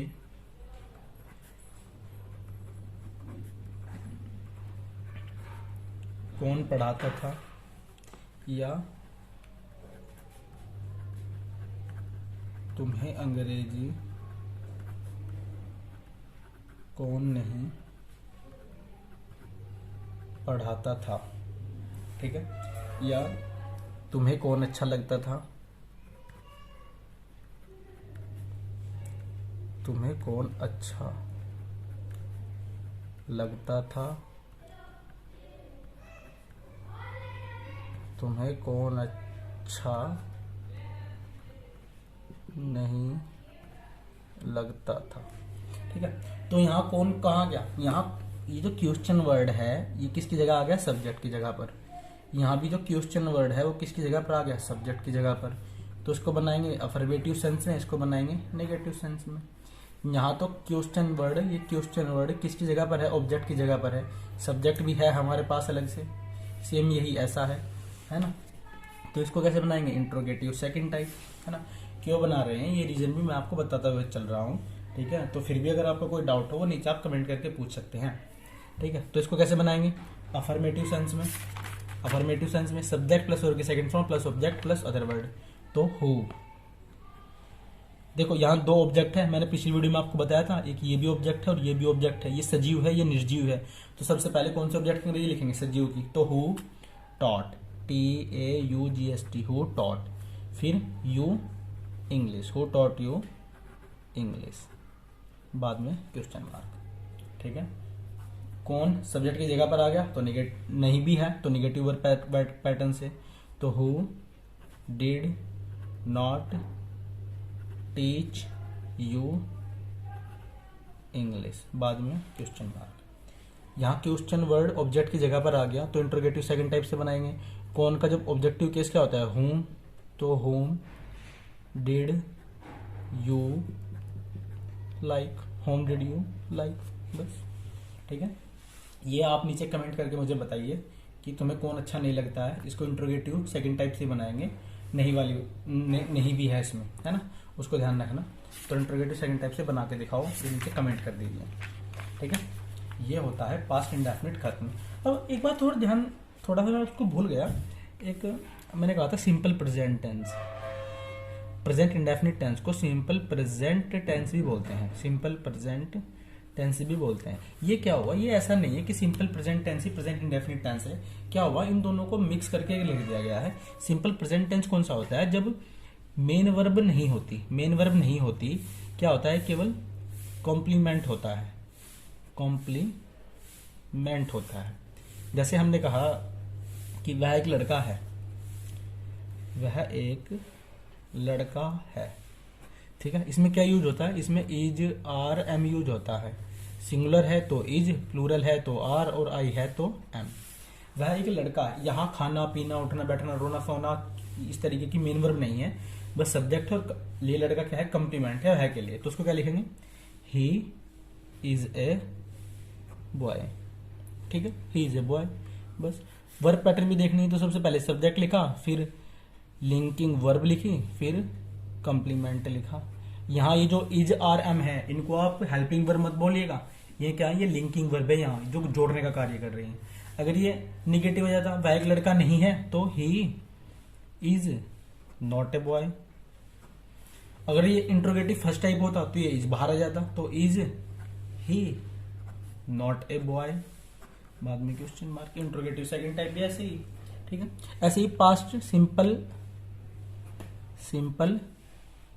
past tense, simple past tense भी ऐसे ही होगा कि भैया सिंपल पास्ट टेंस में क्या होगा, मेन वर्ब नहीं होगी। क्या होगा, मेन वर्ब नहीं होगी, क्या होगा, कॉम्प्लीमेंट होगा। कॉम्प्लीमेंट का मतलब होता है पूरक, जो किसी के लिए यूज होता है ना। जैसे वह एक लड़का था, वह एक लड़का था। ठीक है, तो कैसे लिखेंगे इसको, ही, यहां लिंकिंग वर्ब क्या यूज होगी, वाज या वर। सिंगुलर के साथ वाज, प्लूरल के साथ वर, तो he was a boy. Not आ गया, वह एक लड़का नहीं था, तो he was not a boy.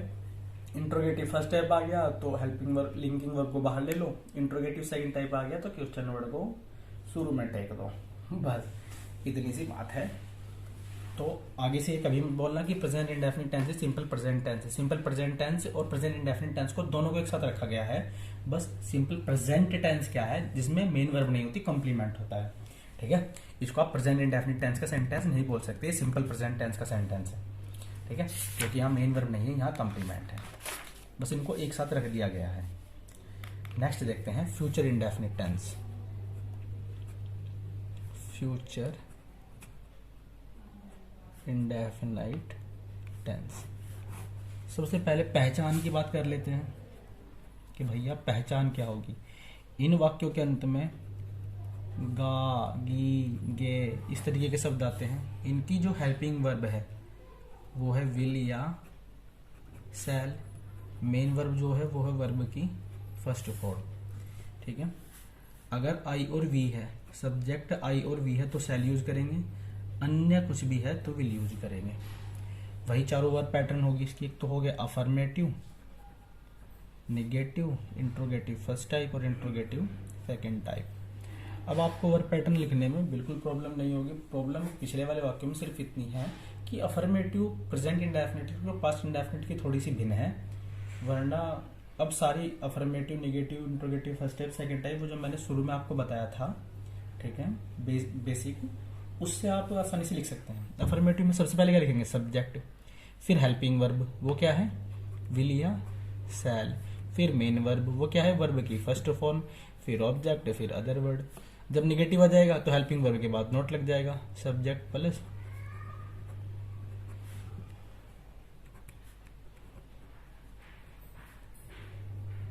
जब इंट्रोगेटिव फर्स्ट टाइप आएगा तो ये विल या शैल बाहर आ जाएगा, तो विल या shall plus subject plus not plus verb की first form plus object plus other word, बाद में क्वेश्चन मार्क। जब इंट्रोगेटिव सेकंड टाइप आएगा तो क्वेश्चन वर्ड शुरू में लिख देंगे, बाकी सारा का सारा एज इट इज नीचे। क्वेश्चन वर्ड प्लस विल या shall plus subject plus not plus verb की first form plus object plus other word, बाद में क्वेश्चन मार्क। ठीक है, जैसे हमने कहा वह खाना खाएगा। ठीक है, खाएगा आ गया तो फ्यूचर इंडेफिनिट है। फ्यूचर इंडेफिनिट का सेंटेंस कौन सा है भैया? अफर्मेटिव है। अफर्मेटिव है तो सबसे पहले क्या लिखेंगे हम? सब्जेक्ट। ही के साथ क्या आएगा? Will. He will eat the food. ठीक है, एक बात ध्यान देना, इट खाने के लिए इट का भी यूज करते हैं और खाने के लिए टेक का भी यूज करते हैं। इनका मतलब क्या होता है अलग अलग? इट होता है जानवरों की तरह खाना, और टेक का मतलब होता है, टेक का मतलब लेना भी होता है, टेक का मतलब खाना भी होता है। तो जब खाने के लिए टेक यूज करते हैं तो इसका मतलब होता है कि डाइनिंग टेबल पर बैठकर आराम से सभ्य इंसान की तरह खाना। तो क्या यूज करेंगे? टेक, वरना क्या यूज करते हैं हम? ईट। ठीक है, तो वह खाना खाएगा। अगर ये इसमें निगेटिव हो जाता है, वह खाना नहीं खाएगा, तो निगेटिव वर्ड पैटर्न यूज करते हैं। He will not eat the food. Eat the food. Interrogative first type आएगा, क्या तुम पुस्तक पढ़ोगे?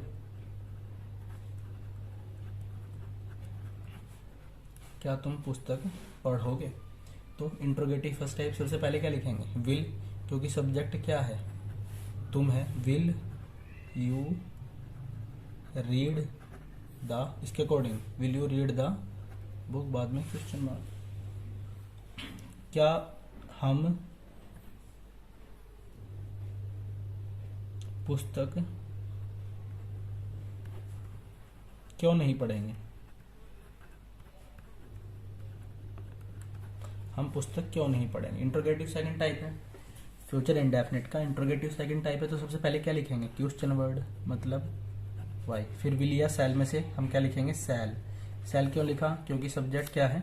वी है। वाई शैल वी, पढ़ने के लिए why shall we read the book, बाद में क्वेश्चन मार्क। ठीक है, उम्मीद है आपको फ्यूचर इंडेफिनिट टेंस भी समझ में आ गया होगा। अब फ्यूचर इंडेफिनिट टेंस के बारे में एक छोटी सी बात ध्यान देना। हमने क्या कहा था आपको? हमने कहा आपको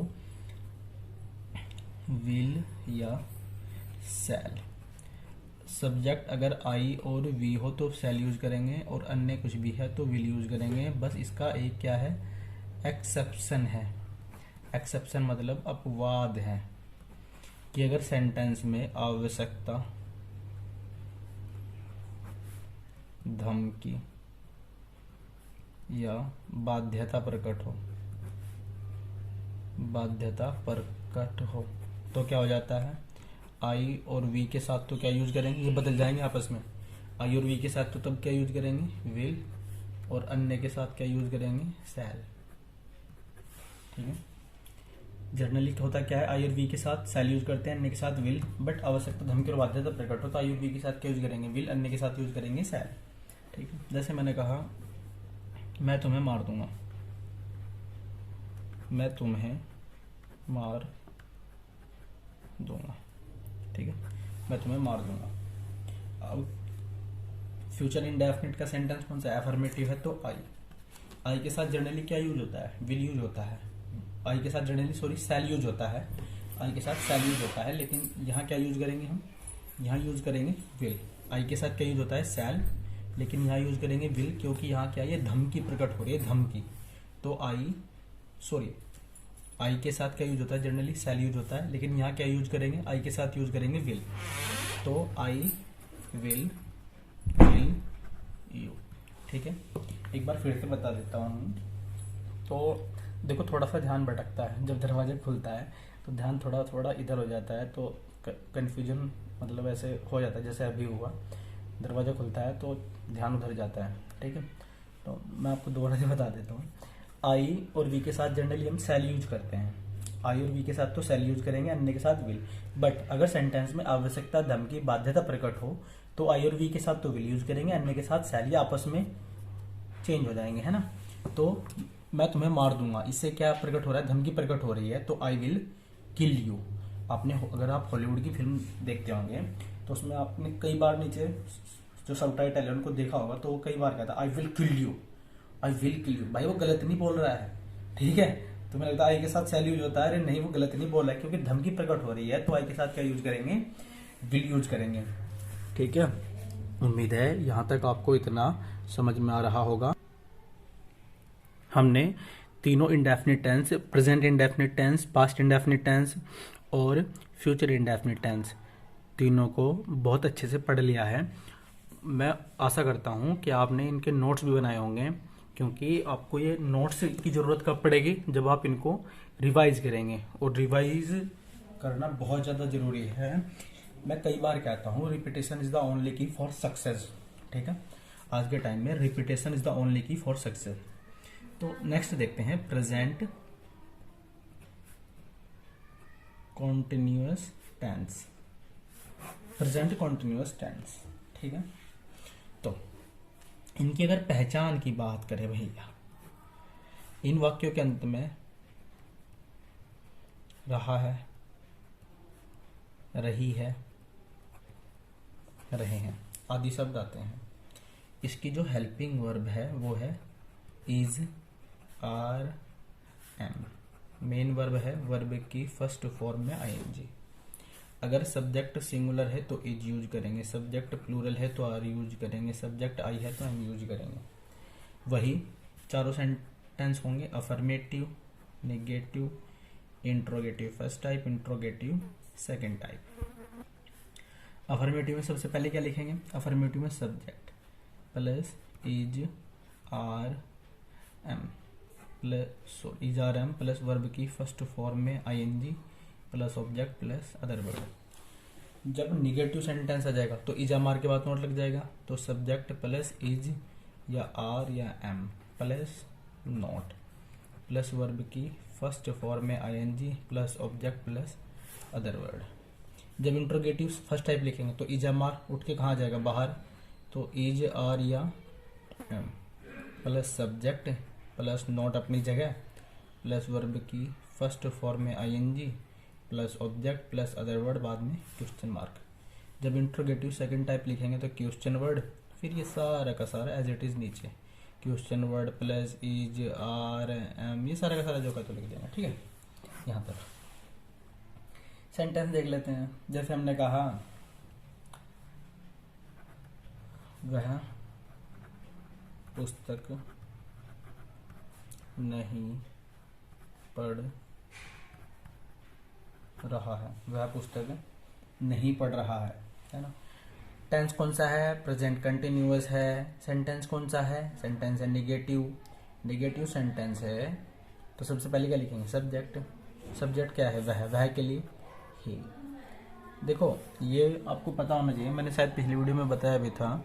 एक तो होता है मैं के लिए यूज करते हैं आई, हम के लिए यूज करते हैं वी, तुम के लिए यूज करते हैं यू, वह अगर लड़का हो तो यूज करेंगे ही, वह अगर लड़की हो तो यूज करेंगे सी, वे के लिए यूज करते हैं दे। ये प्रोनाउंस है, मुझे सही से याद नहीं है, मैंने शायद पिछली वीडियो में आपको प्रोनाउन वाली वो टेबल बनवाई थी। ठीक है, वह पुस्तक नहीं पढ़ रहा है तो he is not reading object the book, full stop बाद में। ठीक है, जैसे हमने कहा क्या वह पुस्तक नहीं पढ़ रहा है ना, तो उसको कैसे बनाएंगे, इज को शुरू में लिख देंगे, इज ही नॉट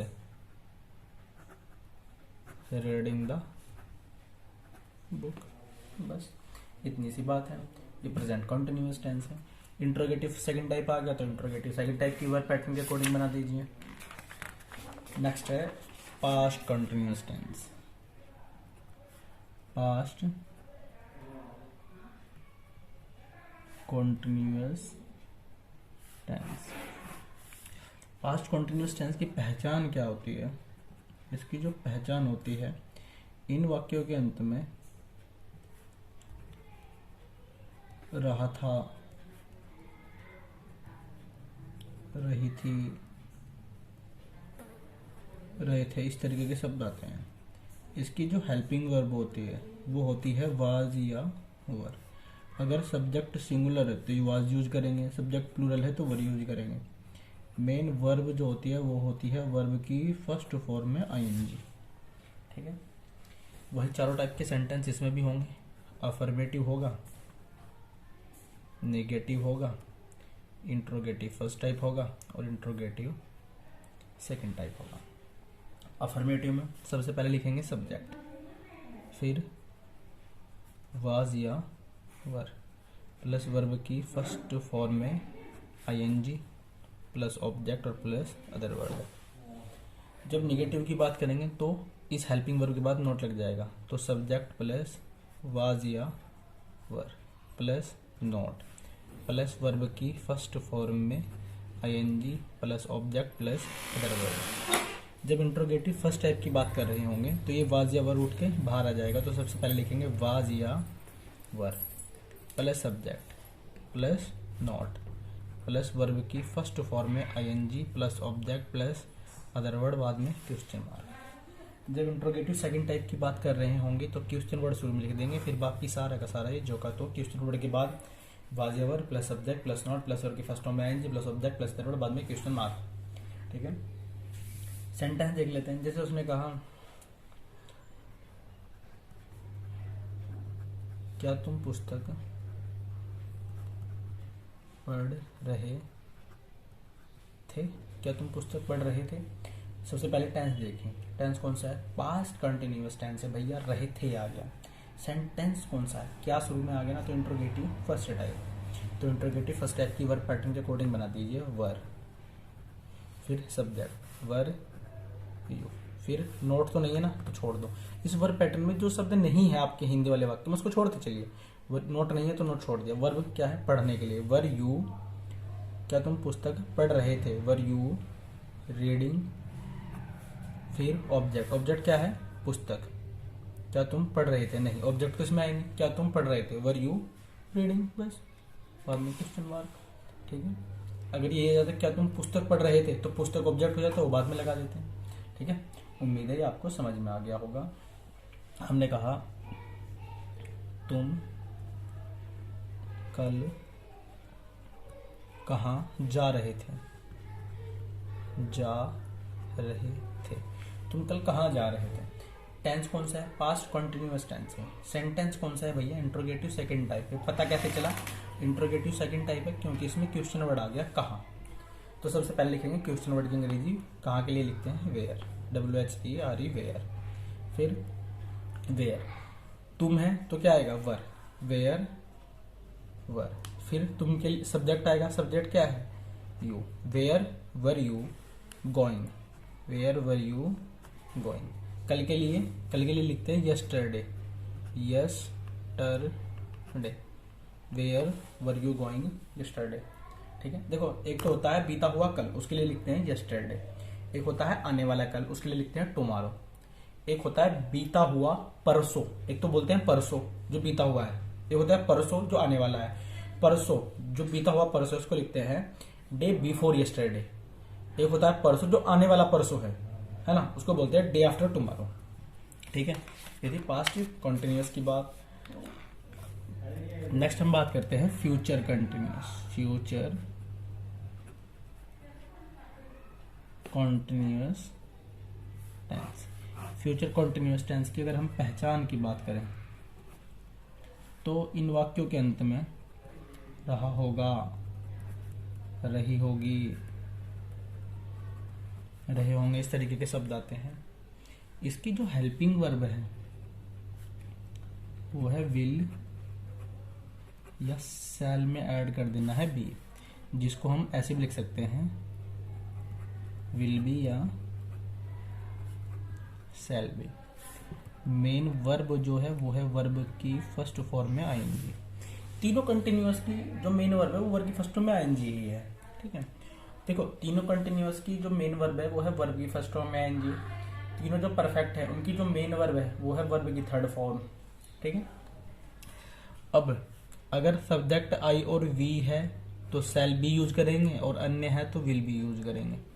ठीक है, वहीं चारों टाइप के सेंटेंस होंगे, affirmative, negative, interrogative first type और इंट्रोगेटिव सेकेंड टाइप। ठीक है, इंट्रोगेटिव फर्स्ट टाइप और इंट्रोगेटिव सेकेंड टाइप में सबसे पहले क्या लिखेंगे, इसमें सब्जेक्ट प्लस विल या शैल के बाद लिखेंगे बी। ये जो बी है ये वाला बी, विल या शैल बी प्लस वर्ब की फर्स्ट फॉर्म में ING plus object plus other word.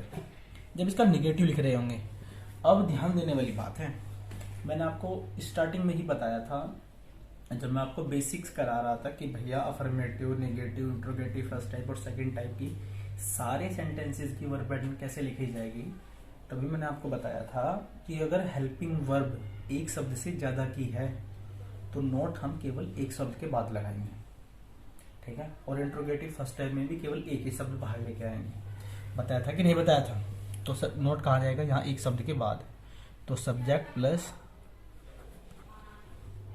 Will या shall plus not plus be plus verb की फर्स्ट फॉर्म में ING plus object plus other word. जब इंट्रोगेटिव फर्स्ट टाइप लिखेंगे तो केवल ये विल या शैल ही बाहर आएगा, बी अपनी जगह रहेगा। तो विल या shall plus subject plus not plus be plus verb की फर्स्ट फॉर्म में ING plus object plus other word, बाद में question mark. Interrogative second time में क्वेश्चन वर्ड पहले लिख देंगे, फिर ये सारा का सारा जो का तो क्वेश्चन वर्ड प्लस विल या shall plus subject plus not plus be plus verb की फर्स्ट फॉर्म में ING plus object plus other word, बाद में क्वेश्चन मार्क। ठीक है, सेंटेंस की अगर हम बात कर लें, जैसे हमने कहा वह खाना नहीं खा रहा होगा, खाना नहीं खा रहा होगा, वह खाना नहीं खा रहा होगा। ठीक है, तो सबसे पहले टेंस देखिए भैया, रहा होगा आ गया तो फ्यूचर कंटिन्यूअस है। फ्यूचर कंटिन्यूअस है और सेंटेंस कौन सा है, नहीं है तो निगेटिव है। निगेटिव में सबसे पहले क्या लिखते हैं, सब्जेक्ट, वह के लिए ही के साथ क्या आएगा, विल, ही विल, फिर not, he will not be, खाने के लिए eating, he will not be eating, फिर ऑब्जेक्ट क्या है, खाना, he will not be eating the food, बाद में फुल स्टॉप। ठीक है, उम्मीद है आपको फ्यूचर कंटिन्यूअस टेंस तक समझ में आए होंगे। अगर आपका कोई डाउट है तो आप नीचे कमेंट करके पूछ सकते हैं, हम जितना जल्दी हो सकेगा उनका जवाब देने की कोशिश करेंगे। नेक्स्ट है present perfect tense. Next tense कौन सा पढ़ेंगे हम? अब पढ़ेंगे हम तीनों परफेक्ट टेंस, जिसमें सबसे पहला है प्रेजेंट परफेक्ट टेंस। एक मिनट में देख लूँ वीडियो चल भी रही है कि नहीं। पिछली बार ऐसे हुआ, मैंने सारी टेंस पढ़ा दी और वीडियो चल नहीं रही थी, तो भैया बहुत दुख हुआ। 2 घंटा पढ़ाया और वीडियो चल नहीं रही। हाँ वीडियो चल रही है। तो आइए देखते हैं present perfect tense. Present perfect tense की सबसे पहले पहचान देख लेते हैं। इन वाक्यों के अंत में चुका था, चुका है, चुके हैं, लिया है, दिया है, इस तरीके के शब्द आते हैं। इसकी जो हेल्पिंग वर्ब है वो होती है हैज या हैव। मेन वर्ब जितने भी परफेक्ट टेंस है सबकी मेन वर्ब होगी वर्ब की थर्ड फॉर्म। ये वर्ब्स कहाँ से याद करें? या तो आप ऐसा कर सकते हैं कि 9th 10th की इंग्लिश की बुक आपके पास अगर कोई हो तो उसमें से मेन वर्ब की फर्स्ट फॉर्म और सेकंड फॉर्म और थर्ड फॉर्म आईएनजी फॉर्म याद कर सकते हैं। ये अगर आपके पास नहीं है तो आप इस नंबर पर 88 64 80 23 35 इस नंबर पर आप व्हाट्सएप कर सकते हैं। हम आपको प्रोवाइड करा देंगे, अगर पॉसिबल हुआ तो हम आपको प्रोवाइड करा देंगे, फ्री ऑफ कॉस्ट है। ठीक है, जो अभी तक जो अभी आपको इस तरीके की चीज़ें दूंगा वो फ्री ऑफ कॉस्ट रहेगी। ठीक है, तो चुका है, चुके हैं, लिया है, दिया है, इस तरीके के शब्द आते हैं। हेल्पिंग वर्ब हैज या हैव, मेन वर्ब वर्ब की थर्ड फॉर्म और सब्जेक्ट सिंगुलर है तो हैज यूज करेंगे, सब्जेक्ट प्लूरल है तो हैव यूज करेंगे। ठीक है, चारों वही सेंटेंस, एक है भैया अफर्मेटिव, एक है निगेटिव, एक है इंट्रोगेटिव फर्स्ट टाइप और एक है इंट्रोगेटिव सेकंड टाइप। ठीक है, अफर्मेटिव में सबसे पहले क्या लिखते हैं हम? सबसे पहले लिखते हैं सब्जेक्ट, फिर हैज या हैव प्लस वर्ब की third form plus object plus other word. Negative लिखेंगे तो सब्जेक्ट प्लस हैज या हैव के बाद लगा देंगे नॉट, सब्जेक्ट प्लस हैज या नॉट प्लस वर्ब की third form plus object plus other word. Interrogative first type है तो सबसे पहले सब इस हैज या हैव को बाहर लिख देंगे, हैज या have plus subject plus not plus verb की third form plus object plus other word, बाद में क्वेश्चन मार्क।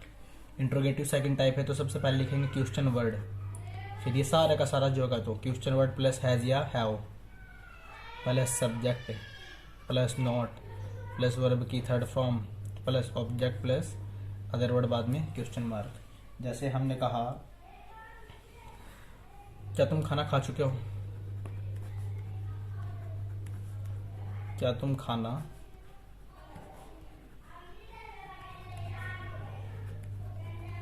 खा चुके हो? क्या तुम खाना खा चुके हो? तो सबसे पहले टेंस देखिए, प्रेजेंट परफेक्ट है। सेंटेंस कौन सा है? क्या आ गया? तो इंट्रोगेटिव फर्स्ट टाइप है। इंट्रोगेटिव फर्स्ट टाइप में सबसे पहले क्या लिखते हैं? हैज या हैव। तुम के अकॉर्डिंग क्या आएगा? हैव, तो हैव, फिर सब्जेक्ट यू। नोट तो नहीं है ना तो छोड़ दिया। वर्ब की थर्ड फॉर्म क्या है? खाना, हैव यू ईटन। ईट की थर्ड फॉर्म ईटन, टेक लगाना होता है, टेक की third form taken. Have you eaten the, object क्या है? खाना, have you eaten the food, बाद में क्वेश्चन मार्क। ठीक है, तुम यह कैसे कर चुके हो? कैसे कर चुके हो? तुम यह कैसे कर चुके हो? टेंस देखिए, प्रेजेंट परफेक्ट टेंस है। सेंटेंस कौन सा है? इंट्रोगेटिव सेकंड टाइप है। इंट्रोगेटिव सेकंड टाइप में सबसे पहले लिखेंगे क्वेश्चन वर्ड। क्वेश्चन वर्ड है कैसे, तो कैसे के लिए लिखेंगे हाउ, फिर हैज या हाउ में से आएगा हैव, क्योंकि सब्जेक्ट क्या है? यू।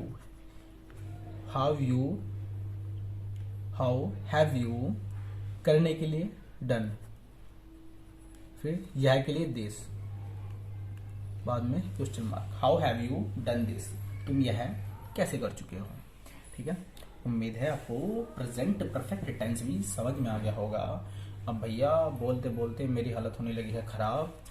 अभी इतनी ज़्यादा प्रैक्टिस नहीं रही बोलने की। पहले मैं 4-5 घंटे या 6-6 घंटे भी पढ़ाया है कंटिन्यू, लेकिन अभी 1 साल से आदत छुटी हुई है। 1 साल से नहीं पढ़ा रहे, तो अब इतनी लंबा लेक्चर बनाने की आदत नहीं है, इसलिए अब मेरी हालत होने लगी है खराब। अगर थोड़ी सी आवाज़ कम आए तो मैनेज कर लीजिएगा। नेक्स्ट है past perfect tense. Past perfect tense, past perfect tense. इसकी जो पहचान है, इन वाक्यों के अंत में चुका था, चुके थे, लिया था, दिया था, इस तरीके के शब्द आते हैं। ठीक है, चुका था, चुके थे, लिया था, दिया था, इस तरीके के शब्द आते हैं। इसकी जो हेल्पिंग वर्ब है वो है हैड, जो मेन वर्ब है वो है वर्ब की थर्ड फॉर्म। ठीक है, इसमें भी वही चारों टाइप के सेंटेंस होते हैं। एक होता है affirmative, negative, interrogative first type और इंट्रोगेटिव सेकंड टाइप। अफर्मेटिव में क्या होता है, सबसे पहले लिखते हैं subject plus had plus verb की third form plus object plus other word. Subject चाहे सिंगुलर हो चाहे प्लूरल हो, सभी के साथ में क्या यूज करते हैं, सभी के साथ यूज किया जाता है हैड। और निगेटिव जब लिखेंगे तो हैड के बाद नॉट लग जाएगा बस, तो subject plus had plus not plus verb की third form plus object plus other word. जब इंट्रोगेटिव फर्स्ट टाइप लिखेंगे तो हैड को उठा के बाहर, had plus subject plus not plus verb की third form plus object plus other word, बाद में क्वेश्चन मार्क। जब इंट्रोगेटिव सेकंड टाइप लिखेंगे तो क्वेश्चन वर्ड प्लस इस सारा का सारा जो का तुम। जैसे उसने कहा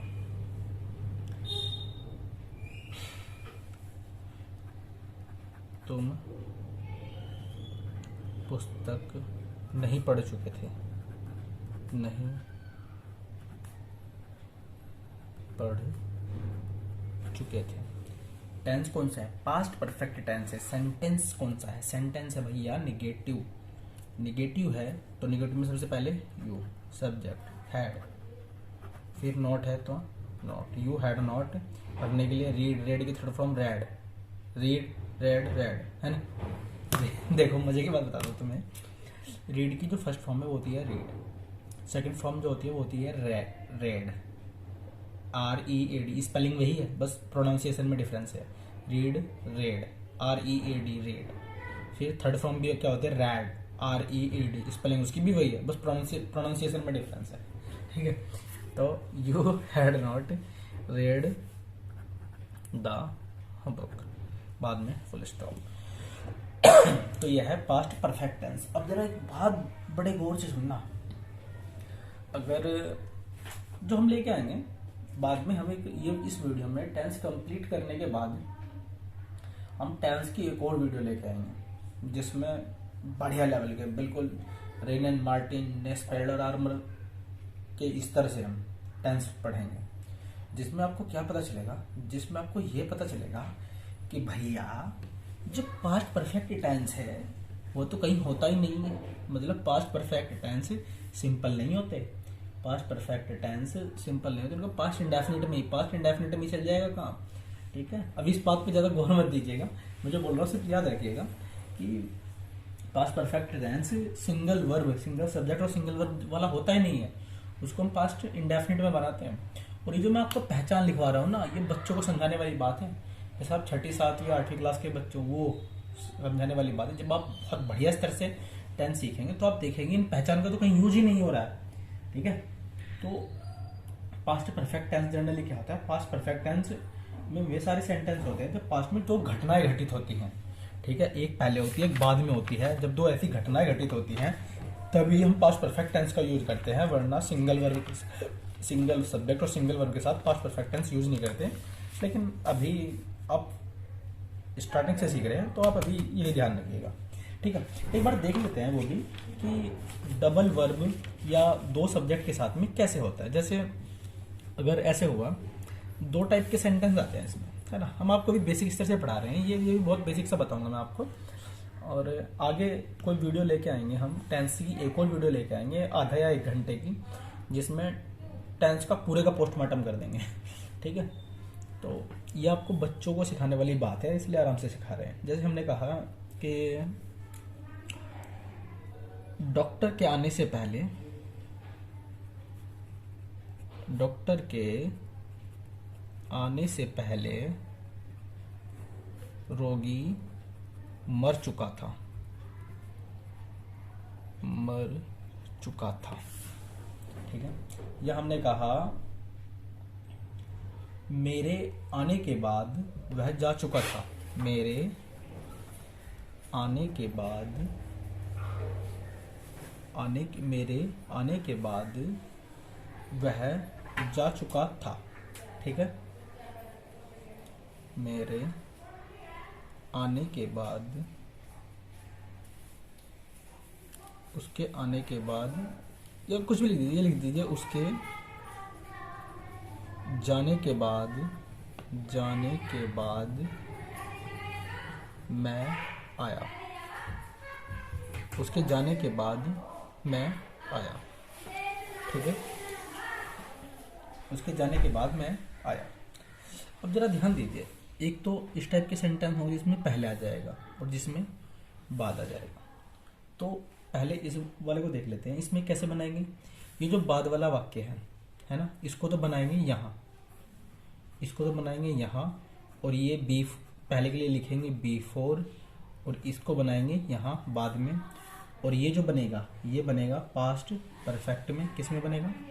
पास्ट परफेक्ट में प्लस बिफोर, और ये बनेगा पास्ट इंडेफिनाइट में, इंडेफिनाइट में। ये बात ध्यान रखिएगा, ये पहले वाला बाद में, बाद वाला बाद में, शुरू वाला बाद में, बाद वाला पहले, शुरू वाला बाद में, और ये यहाँ। इसमें भी ऐसे ही होगा, ये बाद के लिए लिखेंगे आफ्टर, और ये वाला तो लिखेंगे यहाँ, और ये वाला लिखेंगे यहाँ। बस यहाँ शर्त क्या होगी, ये तो बनेगा पास्ट इंडेफिनाइट में, और ये बनेगा पास्ट परफेक्ट में। ये होते हैं एक्चुअल पास्ट परफेक्ट के सेंटेंस। ठीक है, तो यहाँ देखो कैसे बनेगा। रोगी मर चुका था, इसको किसमें बनाएंगे? पास्ट परफेक्ट में। तो the patient, the patient had died, past perfect में बना दिया। फिर ये लिखा बिफोर, डॉक्टर के आने से, डॉक्टर का आना, बिफोर द डॉक्टर, ये किसमें बनेगा? पास्ट इंडेफिनिट में। बिफोर द डॉक्टर, इंडेफिनिट है तो कम की second form came, before the doctor केम। ठीक है, उसके जाने के बाद मैं आया, तो मैं आया, ये किसमें बनेगा? पास्ट इंडेफिनाइट में, पास्ट इंडेफिनाइट में।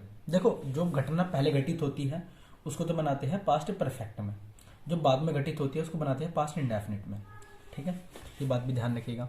तो मैं आया, सबसे पहले मैं आया बनाऊंगा तो ये पास्ट इंडेफिनिट में बनेगा, तो आई केम। फिर आफ्टर, उसके जाने के बाद, आफ्टर ये किसमें बनेगा? पास्ट परफेक्ट में, आफ्टर ही हैड गॉन। ठीक है, इसको ऐसे भी ध्यान रख सकते हैं कि भाई ये तो फिक्स बात है, ये पहले वाला बाद में, बाद वाला शुरू में बनना है। ठीक है, बनना है। ये बात ध्यान रखना, जो पहले वाला सेंटेंस हो, जो घटना पहले घटित हुई हो, जो घटना पहले घटित हुई होगी उसको बनाएंगे पास्ट परफेक्ट में। रोगी पहले मर चुका था ना, डॉक्टर बाद में आया, तो जो रोगी मर चुका था उसको बनाओगे पास्ट परफेक्ट में, और डॉक्टर आया बाद में, उसको बनाओगे पास्ट इंडेफिनिट में, है ना। उसके जाने के बाद मैं आया, है ना, मैं आया, तो पहले तो वो चला गया, उसके जाने के बाद पहले तो वो गया, है ना, पहले वो गया, फिर बाद में तो मैं आया। तो जो घटना पहले घटित होगी उसको बनाओगे पास्ट परफेक्ट में, जो बाद में उसको बनाओगे पास्ट परफेक्ट में।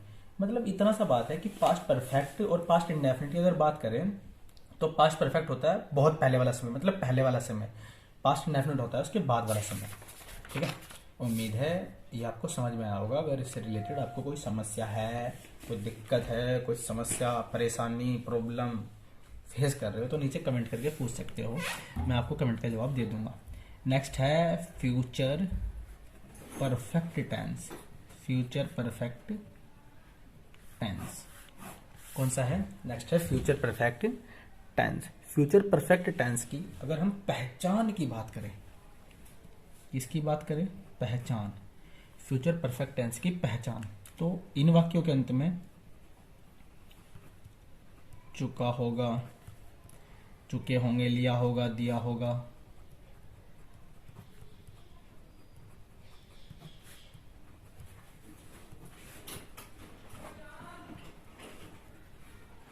आदि शब्द आते हैं। इसकी जो हेल्पिंग वर्ब है, हेल्पिंग वर्ब जो है वो है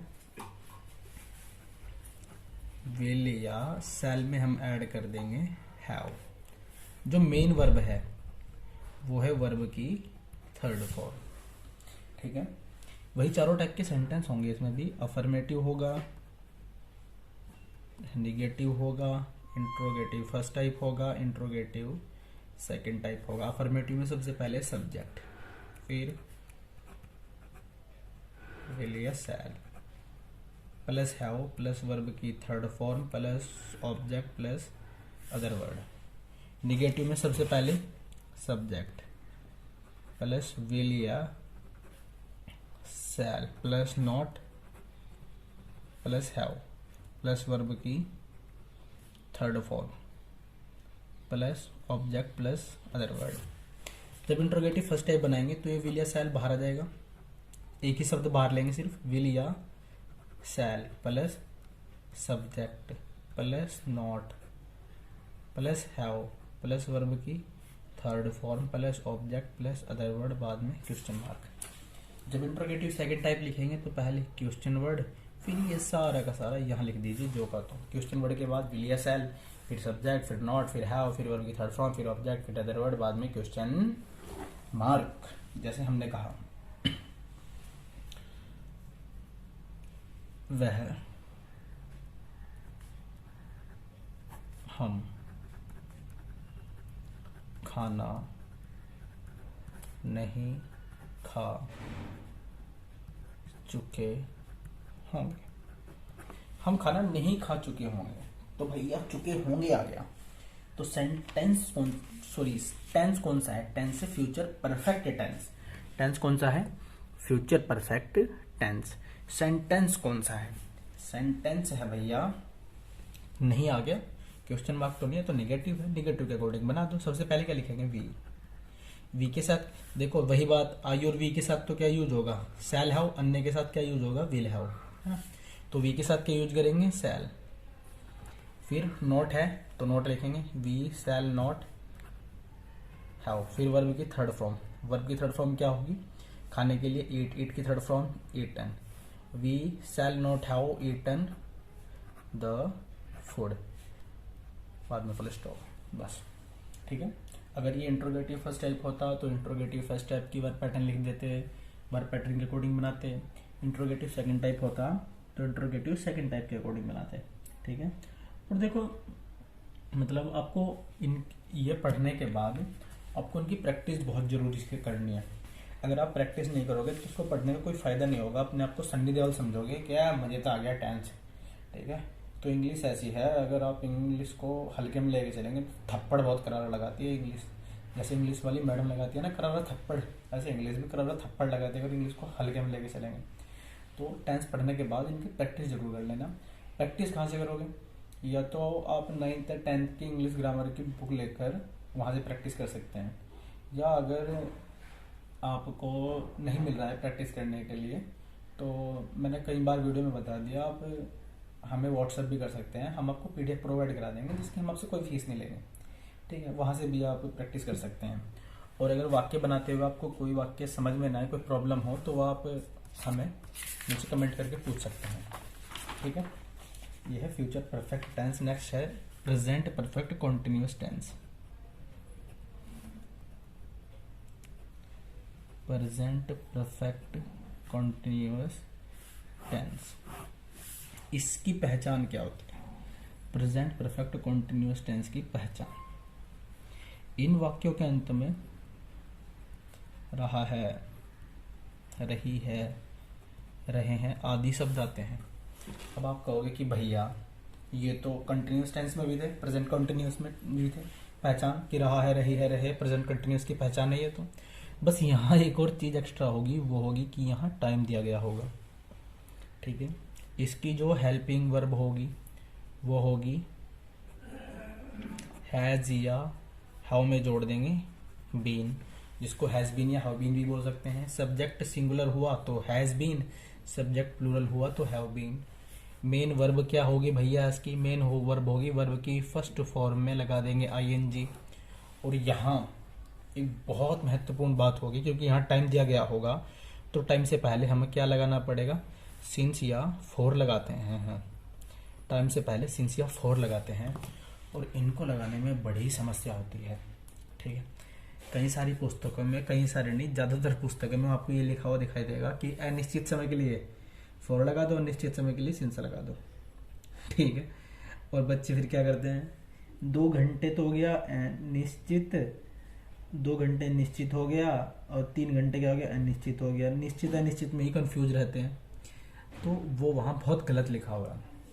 इसलिए आपको अगर इंग्लिश पढ़नी चाहिए तो किसी अच्छी बुक से पढ़नी चाहिए। ऐसे ही चुटर पुटर कोई भी इंग्लिश की बुक लिख दे, ठीक है, उससे कोई फायदा नहीं है, बहुत सारी चीज़ें आपकी गलत दिमाग में जाएगी।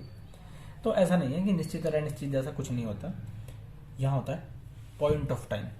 अगर समय पॉइंट ऑफ टाइम है तो यूज करेंगे हम सिंस। और अगर पीरियड ऑफ टाइम की बात हो रही हो तो हम यूज करेंगे फॉर। अब ये पॉइंट ऑफ टाइम और पीरियड ऑफ टाइम क्या होता है? पॉइंट का मतलब आपको पता है बिंदु, पीरियड का मतलब पता है आपको अवधि, है ना।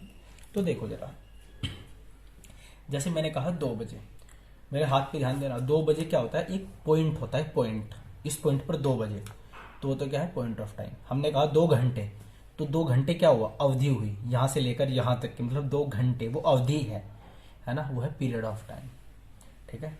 तो हमने कहा 3 बजे, 3 बजे क्या है, पॉइंट ऑफ टाइम में। हमने कहा 3 घंटे, वो पीरियड ऑफ टाइम है।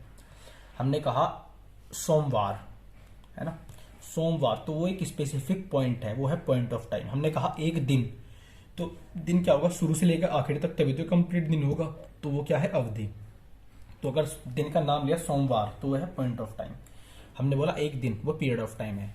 हमने कहा बृहस्पतिवार, वो है पॉइंट ऑफ टाइम। हमने कहा 4 दिन, वो क्या है, अवधि, मतलब पीरियड ऑफ टाइम।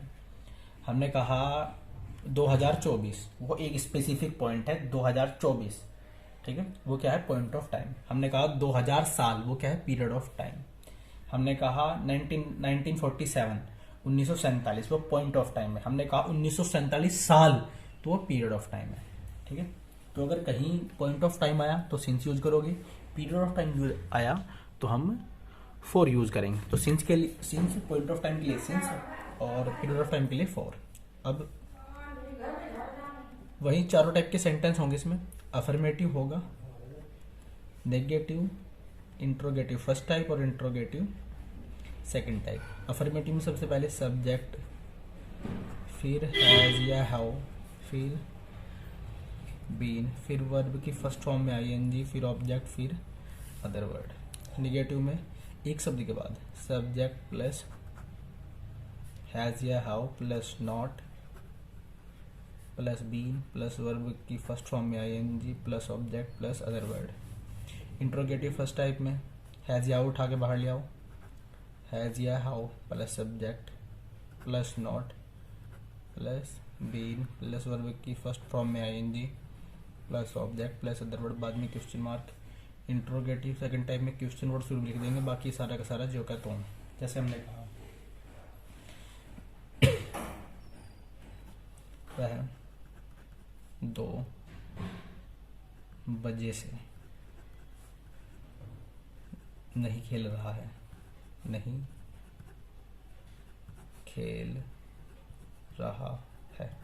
वह 2 बजे से नहीं खेल रहा है आ गया और टाइम भी दिया है, तो कौन सा है, प्रेजेंट परफेक्ट कॉन्टिन्यूअस है। सेंटेंस कौन सा है, नॉट आ गया तो नेगेटिव है, तो नेगेटिव के अकॉर्डिंग बनाओ। सबसे पहले वह के लिए ही, हैज, नॉट आ गया तो he has not been, verb की फर्स्ट फॉर्म में ING, he has not been playing. फिर ऑब्जेक्ट तो कुछ नहीं है, तो he has not been playing. फिर टाइम आ गया 2 बजे लिखना है, तो 2 बजे क्या है, पॉइंट ऑफ टाइम है। पॉइंट ऑफ टाइम से पहले क्या लिखेंगे, सिंस 2 o'clock, इसका मतलब होता है बजे, तो he has not been playing since 2 o'clock, ठीक है। अगर यहाँ 2 घंटे आ जाता तो 4 2 आवर्स आ जाता है ना।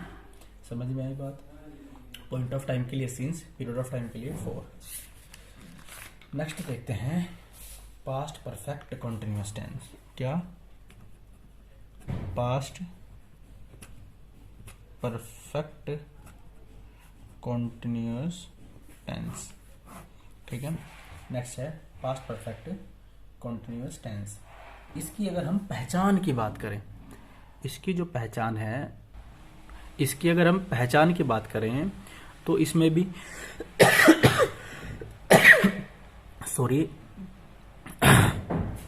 इसकी अगर हम पहचान की बात करें तो पहचान इन वाक्यों के अंत में रहा था, रही थी, रहे थे, इस तरीके के शब्द आते हैं।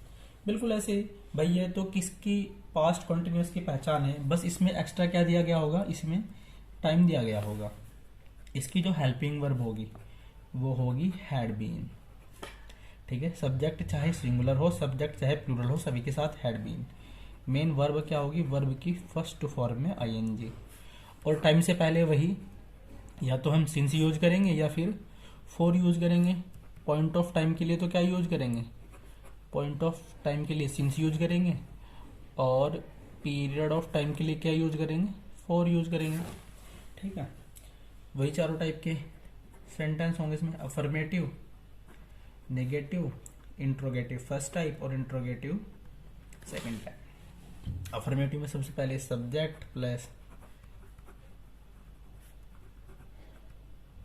हैड बीन प्लस वर्ब की फर्स्ट फॉर्म में ING plus object plus other word. Negative में हैड के बाद नॉट लग जाएगा, तो subject plus had plus not plus been plus verb की फर्स्ट फॉर्म में ING plus object plus other word बाद में, अदर वर्ड बाद में plus stop. Interrogative first type में हैड शुरू में आ जाएगा, तो had plus subject plus not plus been plus verb की फर्स्ट फॉर्म में ING plus object plus other word बाद में question mark. Interrogative second type में क्वेश्चन वर्ड शुरू में आ जाएगा, बाकी सारा का सारा ज्यों का त्यों। ठीक है, टाइम के लिए वही, पीरियड ऑफ टाइम के लिए सिंस, पीरियड ऑफ टाइम के लिए फॉर। जैसे हमने कहा वह 2 घंटे से, वह 2 घंटे से खेल रहा है, वह 2 घंटे से खेल रहा है। तो टेंस कौन सा है, पास्ट परफेक्ट है। पास्ट परफेक्ट कॉन्टिन्यूअस है क्योंकि समय के साथ क्या है, रहा है, आ गया। पास्ट परफेक्ट का सेंटेंस कौन सा है, अफर्मेटिव है। अफर्मेटिव में सबसे पहले क्या लिखेंगे, सब्जेक्ट, सब्जेक्ट के लिए ही, सब्जेक्ट है सिंगुलर हो प्लूरल हो सभी के लिए had, he had been, he had been verb की फर्स्ट फॉर्म में आएंगे playing, he had been playing, he had been playing. और फिर और कुछ तो नहीं बचा, और क्या बचा, समय। 2 घंटे आ गए ना, 2 घंटे क्या है, पीरियड ऑफ टाइम है। पीरियड ऑफ टाइम के लिए क्या यूज करेंगे, फॉर। तो he had been playing for 2 घंटे के लिए 2 आवर्स, 2 आवर्स। ठीक है, उम्मीद है आपको पास्ट परफेक्ट कंटिन्यूअस टेंस भी समझ में आया होगा। और अब हम धीरे धीरे पहुंच गए हैं अपने टेंसेज के सबसे लास्ट वाले पार्ट पर, जो है फ्यूचर परफेक्ट कॉन्टिन्यूअस टेंस। इसकी अगर पहचान की बात करें तो वही जो कंटिन्यूअस की होती है, फ्यूचर कंटिन्यूअस की, इसके अंत में रहा होगा, रही होगी, रहे होगे आदि शब्द आते हैं। बस एक्स्ट्रा क्या होता है, टाइम दिया गया होता है। देखो, अगर रहा होगा, रही होगी, आ रहे तो कंटिन्यूअस का है। अगर टाइम नहीं दिया, टाइम दे दिया तो फ्यूचर परफेक्ट कंटिन्यूअस का है। बस इतनी सी बात है। ठीक है, इसकी जो हेल्पिंग वर्ब होती है वो होती है विल या शैल। विल या शैल में ऐड कर देना है हमें हैव बीन। ठीक है, अगर आई और वी हुआ तो शैल हैव बीन, और अन्य हुआ तो विल हैव बीन। ठीक है, मेन वर्ब वही, वर्ब की फर्स्ट फॉर्म में आईएनजी, वर्ब की फर्स्ट फॉर्म में आईएनजी। अब यहाँ थोड़ा सा चेंज है, यहाँ सिंस की जगह क्या यूज होगा, यहाँ सिंस की जगह यूज हो जाएगा फ्रॉम। ठीक है, तो पॉइंट ऑफ टाइम और पीरियड ऑफ टाइम तो वही रहेगा। पॉइंट ऑफ टाइम के लिए तो फ्रॉम यूज करेंगे और फॉर यूज करेंगे पीरियड ऑफ टाइम के लिए, पीरियड ऑफ टाइम के लिए क्या यूज करेंगे, फॉर यूज करेंगे। अब देखो यहाँ सिंस की जगह फ्रॉम क्यों आ गया, क्योंकि सिंस का मतलब, सिंस एक पास्ट डिनोटेड वर्ड है ना। सिंस का मतलब होता है तब से अब, सिंस का मतलब होता है तब से अब, और फ्रॉम का मतलब होता है अब से तब, है ना। तो इसलिए सिंस की जगह फ्यूचर वाले टेंस में क्या यूज करते हैं, फ्रॉम यूज करते हैं। ठीक है, पॉइंट ऑफ टाइम के लिए यहाँ क्या आ जाएगा, फ्रॉम, और पीरियड ऑफ टाइम के लिए क्या आ जाएगा, फॉर आ जाएगा। ठीक है, अब यदि वर्ब पैटर्न की बात करें तो वही चारों होंगे, affirmative, negative, interrogative first type और इंट्रोगेटिव सेकेंड टाइप। अफर्मेटिव में क्या होगा, अफर्मेटिव में हम सबसे पहले लिखेंगे सब्जेक्ट। अफर्मेटिव में क्या लिखेंगे, सबसे पहले सब्जेक्ट लिखेंगे, फिर विल या shall plus have been plus verb की फर्स्ट फॉर्म में ING plus object plus other word. Negative में क्या होगा, सब्जेक्ट प्लस इस, देखो अब हेल्पिंग वर्ब 3 शब्द की होगी, या तो विल हैव बीन या शैल हैव बीन, लेकिन हमें नोट कहाँ रखना है, सिर्फ एक शब्द के बाद, विल या शैल के बाद। ठीक है, स्टार्टिंग में ही बताया था, विल या shall plus not plus have been, उसके बाद not have been plus verb की फर्स्ट फॉर्म में आईएनजी प्लस ऑब्जेक्ट और plus other word. Interrogative first time में क्या होगा, केवल एक ही शब्द बाहर आएगा, ये विल या शैल, हैव बीन अपनी जगह रहेगा, तो विल या shall plus subject plus not plus have been plus verb की फर्स्ट फॉर्म में ING plus object plus other word, बाद में question mark. Interrogative second type में क्या होगा, क्वेश्चन वर्ड प्लस विल या शैल सारा का सारा जो होगा तुम plus subject plus not plus have been plus verb की फर्स्ट फॉर्म में ING plus object plus other word, बाद में क्वेश्चन मार्क। जैसे हमने कहा, क्या तुम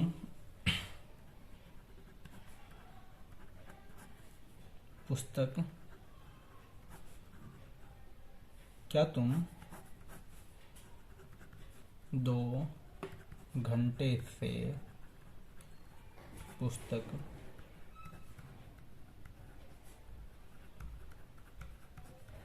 पढ़ रहे होगे। अगर ये समझ ना आता कि या तुम पुस्तक पढ़ रहे होगे तो कैसा होता, फ्यूचर कंटिन्यूअस का टेंस होता, लेकिन उसने क्या दे दिया, क्या तुम 2 घंटे से पुस्तक पढ़ रहे होंगे, समय के साथ में रहे होगे आ गया, तो फ्यूचर परफेक्ट कॉन्टिन्यूअस है। सेंटेंस कौन सा है, इंट्रोगेटिव फर्स्ट टाइप है, तो इंट्रोगेटिव फर्स्ट टाइप के अकॉर्डिंग बना दो। तुम के लिए क्या है, हेल्पिंग वर्ब आएगी विल, तो विल, फिर इसके बाद लिखेंगे सब्जेक्ट, विल यू, नोट तो नहीं है ना, नहीं है तो छोड़ दो, will you have been, have been verb की फर्स्ट फॉर्म में आएंगी, पढ़ने के लिए रीड, रीड की फर्स्ट फॉर्म में आएंगी रीडिंग, पुस्तक के लिए रीडिंग द, ऑब्जेक्ट क्या है पुस्तक, रीडिंग द बुक। अब 2 घंटे, 2 घंटे क्या है, 2 घंटे पीरियड ऑफ टाइम के लिए क्या लगेंगे 4, तो 4 2 आवर्स, बाद में क्वेश्चन मार्क। ठीक है, तो उम्मीद है आपको समझ में आ गया होगा। जिसे हमने कहा वह 1 बजे से खेल रही होगी, खेल रही होगी, रही होगी आ गया, तो और समय भी दिया है, रही होगी के साथ में समय भी दिया है, तो ये कौन सा टेंस है, फ्यूचर परफेक्ट कॉन्टिन्यूअस है। फ्यूचर परफेक्ट कॉन्टिन्यूअस का सेंटेंस कौन सा है भैया, अफर्मेटिव है। अफर्मेटिव के अकॉर्डिंग बनाए सबसे पहले, वह के लिए क्या यूज करेंगे सी, फिर will have, she will have been, will के साथ में हैव बीन वर्ब के फर्स्ट फॉर्म में आएंगी प्लेइंग, तो she will have been playing. 1 बजे, 1 बजे क्या है, पॉइंट ऑफ टाइम है, पॉइंट ऑफ टाइम के लिए यहाँ क्या यूज करते हैं फ्रॉम, तो 1 बजे क्या है, पॉइंट ऑफ टाइम के लिए क्या यूज करें फ्रॉम, 1 बजे से 1 ओ क्लॉक, वह 1 बजे से खेल रही होगी, बाद में फुल स्टॉप। ठीक है, तो इसी के साथ आपके टेंस होते हैं खत्म। ठीक है, मैं आपको फिर से बता देता हूँ, ये टेंस मतलब बिल्कुल बेसिक इस तरह से मैंने आपको पढ़ाए हैं। तो अगर आपको इंग्लिश बिल्कुल नहीं आती और आप YouTube पर वीडियो देख देख कर भी परेशान हो चुके हैं, खोपड़ी में कुछ जाता नहीं है, समझ में नहीं आता कहाँ से शुरू करें, ठीक है, क्योंकि YouTube पर मैं देखो किसी टीचर की बुराई नहीं कर रहा हूँ, टीचर एक बहुत सम्मानजनक ओहदा होता है, लेकिन होता क्या है कि टीचर भी ये सोच के चलता है कि बच्चे को छोटी छोटी चीजें तो पता ही होंगी, है ना, इसलिए वो हाई लेवल से शुरू करते हैं। बट मुझे पता है, मुझे इस बात का एहसास है, क्योंकि मैंने 6-7 साल पढ़ाया है, तो मुझे इस बात का एहसास है कि अगर यूपी बोर्ड के हिंदी माध्यम से पढ़ने वाले विद्यार्थी को अगर इंग्लिश नहीं आती तो उसकी समस्या है, उसके लिए समस्या वहाँ से है कि उसने बेसिक से ही नहीं आती, उसे बेसिक स्तर से पढ़ाया जाए। मेरा प्रयास यही रहता है। मेरे स्टूडेंट्स ने सीजीएल में बहुत अच्छा स्कोर भी किया है। 2017 में मेरा एक स्टूडेंट था अजय, जिसने 192 आउट ऑफ 200 है ना, 192 स्कोर किया था सीजीएल मेंस में इंग्लिश में। मैथ्स भी उसने मेरे पास पढ़ा था, मैथ्स में भी उसका अच्छा स्कोर था 168 के आसपास। ठीक है, तो मतलब मैं आपको इंग्लिश बिल्कुल बेसिक स्तर से पढ़ाऊंगा। और अगर आपको इंग्लिश में कोई समस्या आए तो आप मुझे नीचे कमेंट करके उसी वीडियो में पूछ सकते हैं। बस आपको इतना ध्यान रखना है कि आप इंग्लिश बिल्कुल, जैसे अब ये दूसरी क्लास है, इससे पहले मैंने एक बेसिक क्लास डाली थी, अगर आपने वो नहीं देखी है तो सबसे पहले उसे जाकर देखिए। मैं इंग्लिश की टोटल लगभग 30 से 40 क्लास डालूंगा और 30 से 40 क्लास में आपकी इंग्लिश इस लेवल की हो जाएगी कि आप सीजीएल लेवल तक की अंग्रेजी बहुत अच्छे से कर पाएंगे। ठीक है, ये मेरा वादा है। बस आपको 2 चीज़ें ध्यान रखनी है। एक तो आप याद करते चलें, जैसे आज याद करने का क्या है, हेल्पिंग वर्ब और मेन वर्ब याद करनी है, बाकी वर्ब पैटर्न मैंने लिखना आपको शुरू में बता दिया था। ठीक है, आपको लर्न करना है। वर्ड भी मैं आपको बताऊंगा कि वर्ड्स को कैसे याद करे जाते हैं, कहाँ से वर्ड्स आते हैं, रूट वर्ड्स क्या होते हैं, वो सारी चीज़ें मैं आपको बताऊंगा। आपको सिर्फ इतना करना होगा, एक तो क्रम से आप देखिए। हमारे यूट्यूब चैनल पर जाकर आपको एक प्लेलिस्ट मिल जाएगी इंग्लिश की। ठीक है, इंग्लिश की एक प्लेलिस्ट मिल जाएगी, उस इंग्लिश की प्लेलिस्ट को आप क्रम से देखिए। ठीक है, 30-40 वीडियो में इंग्लिश पूरी खत्म कर देंगे। और आपको ये 30-40 वीडियो देखने के बाद अगर आप प्रैक्टिस कर लेते हैं तो बहुत अच्छा आपकी इंग्लिश हो जाएगी। आपको जो 10-15 नंबर रह जाते हैं ना इंग्लिश में कट ऑफ से कम, वो नहीं रहेंगे। ठीक है, दूसरी बात, और हाँ, अगर आपको मतलब प्रैक्टिस करनी है तो आप हम प्ले स्टोर से हमारा एप्लीकेशन वोल्ट स्टडी सर्च कीजिए, और हमारा लोगो देखकर एप्लीकेशन भी डाउनलोड कर सकते हैं और वहाँ से प्रैक्टिस सेट भी दे सकते हैं। देखो, हमने प्रैक्टिस सेट बहुत ज़्यादा मतलब क्वांटिटी नहीं रखी है। क्वांटिटी इसलिए नहीं है क्योंकि ऐसे कॉपी पेस्ट नहीं किया गया है। हर एग्जाम को बहुत ध्यान से देखकर क्वालिटी मेंटेन करने की कोशिश की गई है और वो क्वालिटी आपको दिखाई भी देगी। ठीक है, और एक और एक्स्ट्रा काम क्या किया है हमने, अगर आप हमारे एप्लीकेशन पर जाकर कोर्स खरीदते हैं तो एक जो एक्सपर्ट्स होते हैं, ठीक है, उनका गाइडेंस आपको 24/7 प्रोवाइड होगा। मतलब समस्या आ रही है, आपको पढ़ने में समस्या आ रही है, याद करने में समस्या आ रही है, आप कंफ्यूज हैं कि किस एग्जाम की तैयारी करें, अपनी सामर्थ्य के अनुसार कैसी तैयारी करें, कैसा नहीं। ठीक है, तो वो सारी चीजें आप वोल्ट स्टडी ऐप पर जाकर आप खरीद सकते हैं। और देखो, मैं इसके लिए ज्यादा रिकमेंड नहीं करूंगा क्योंकि ये पेड ऐप है ना, तो बहुत सारी चीजें लगती हैं, इसलिए भी इसको पेड रखा गया है।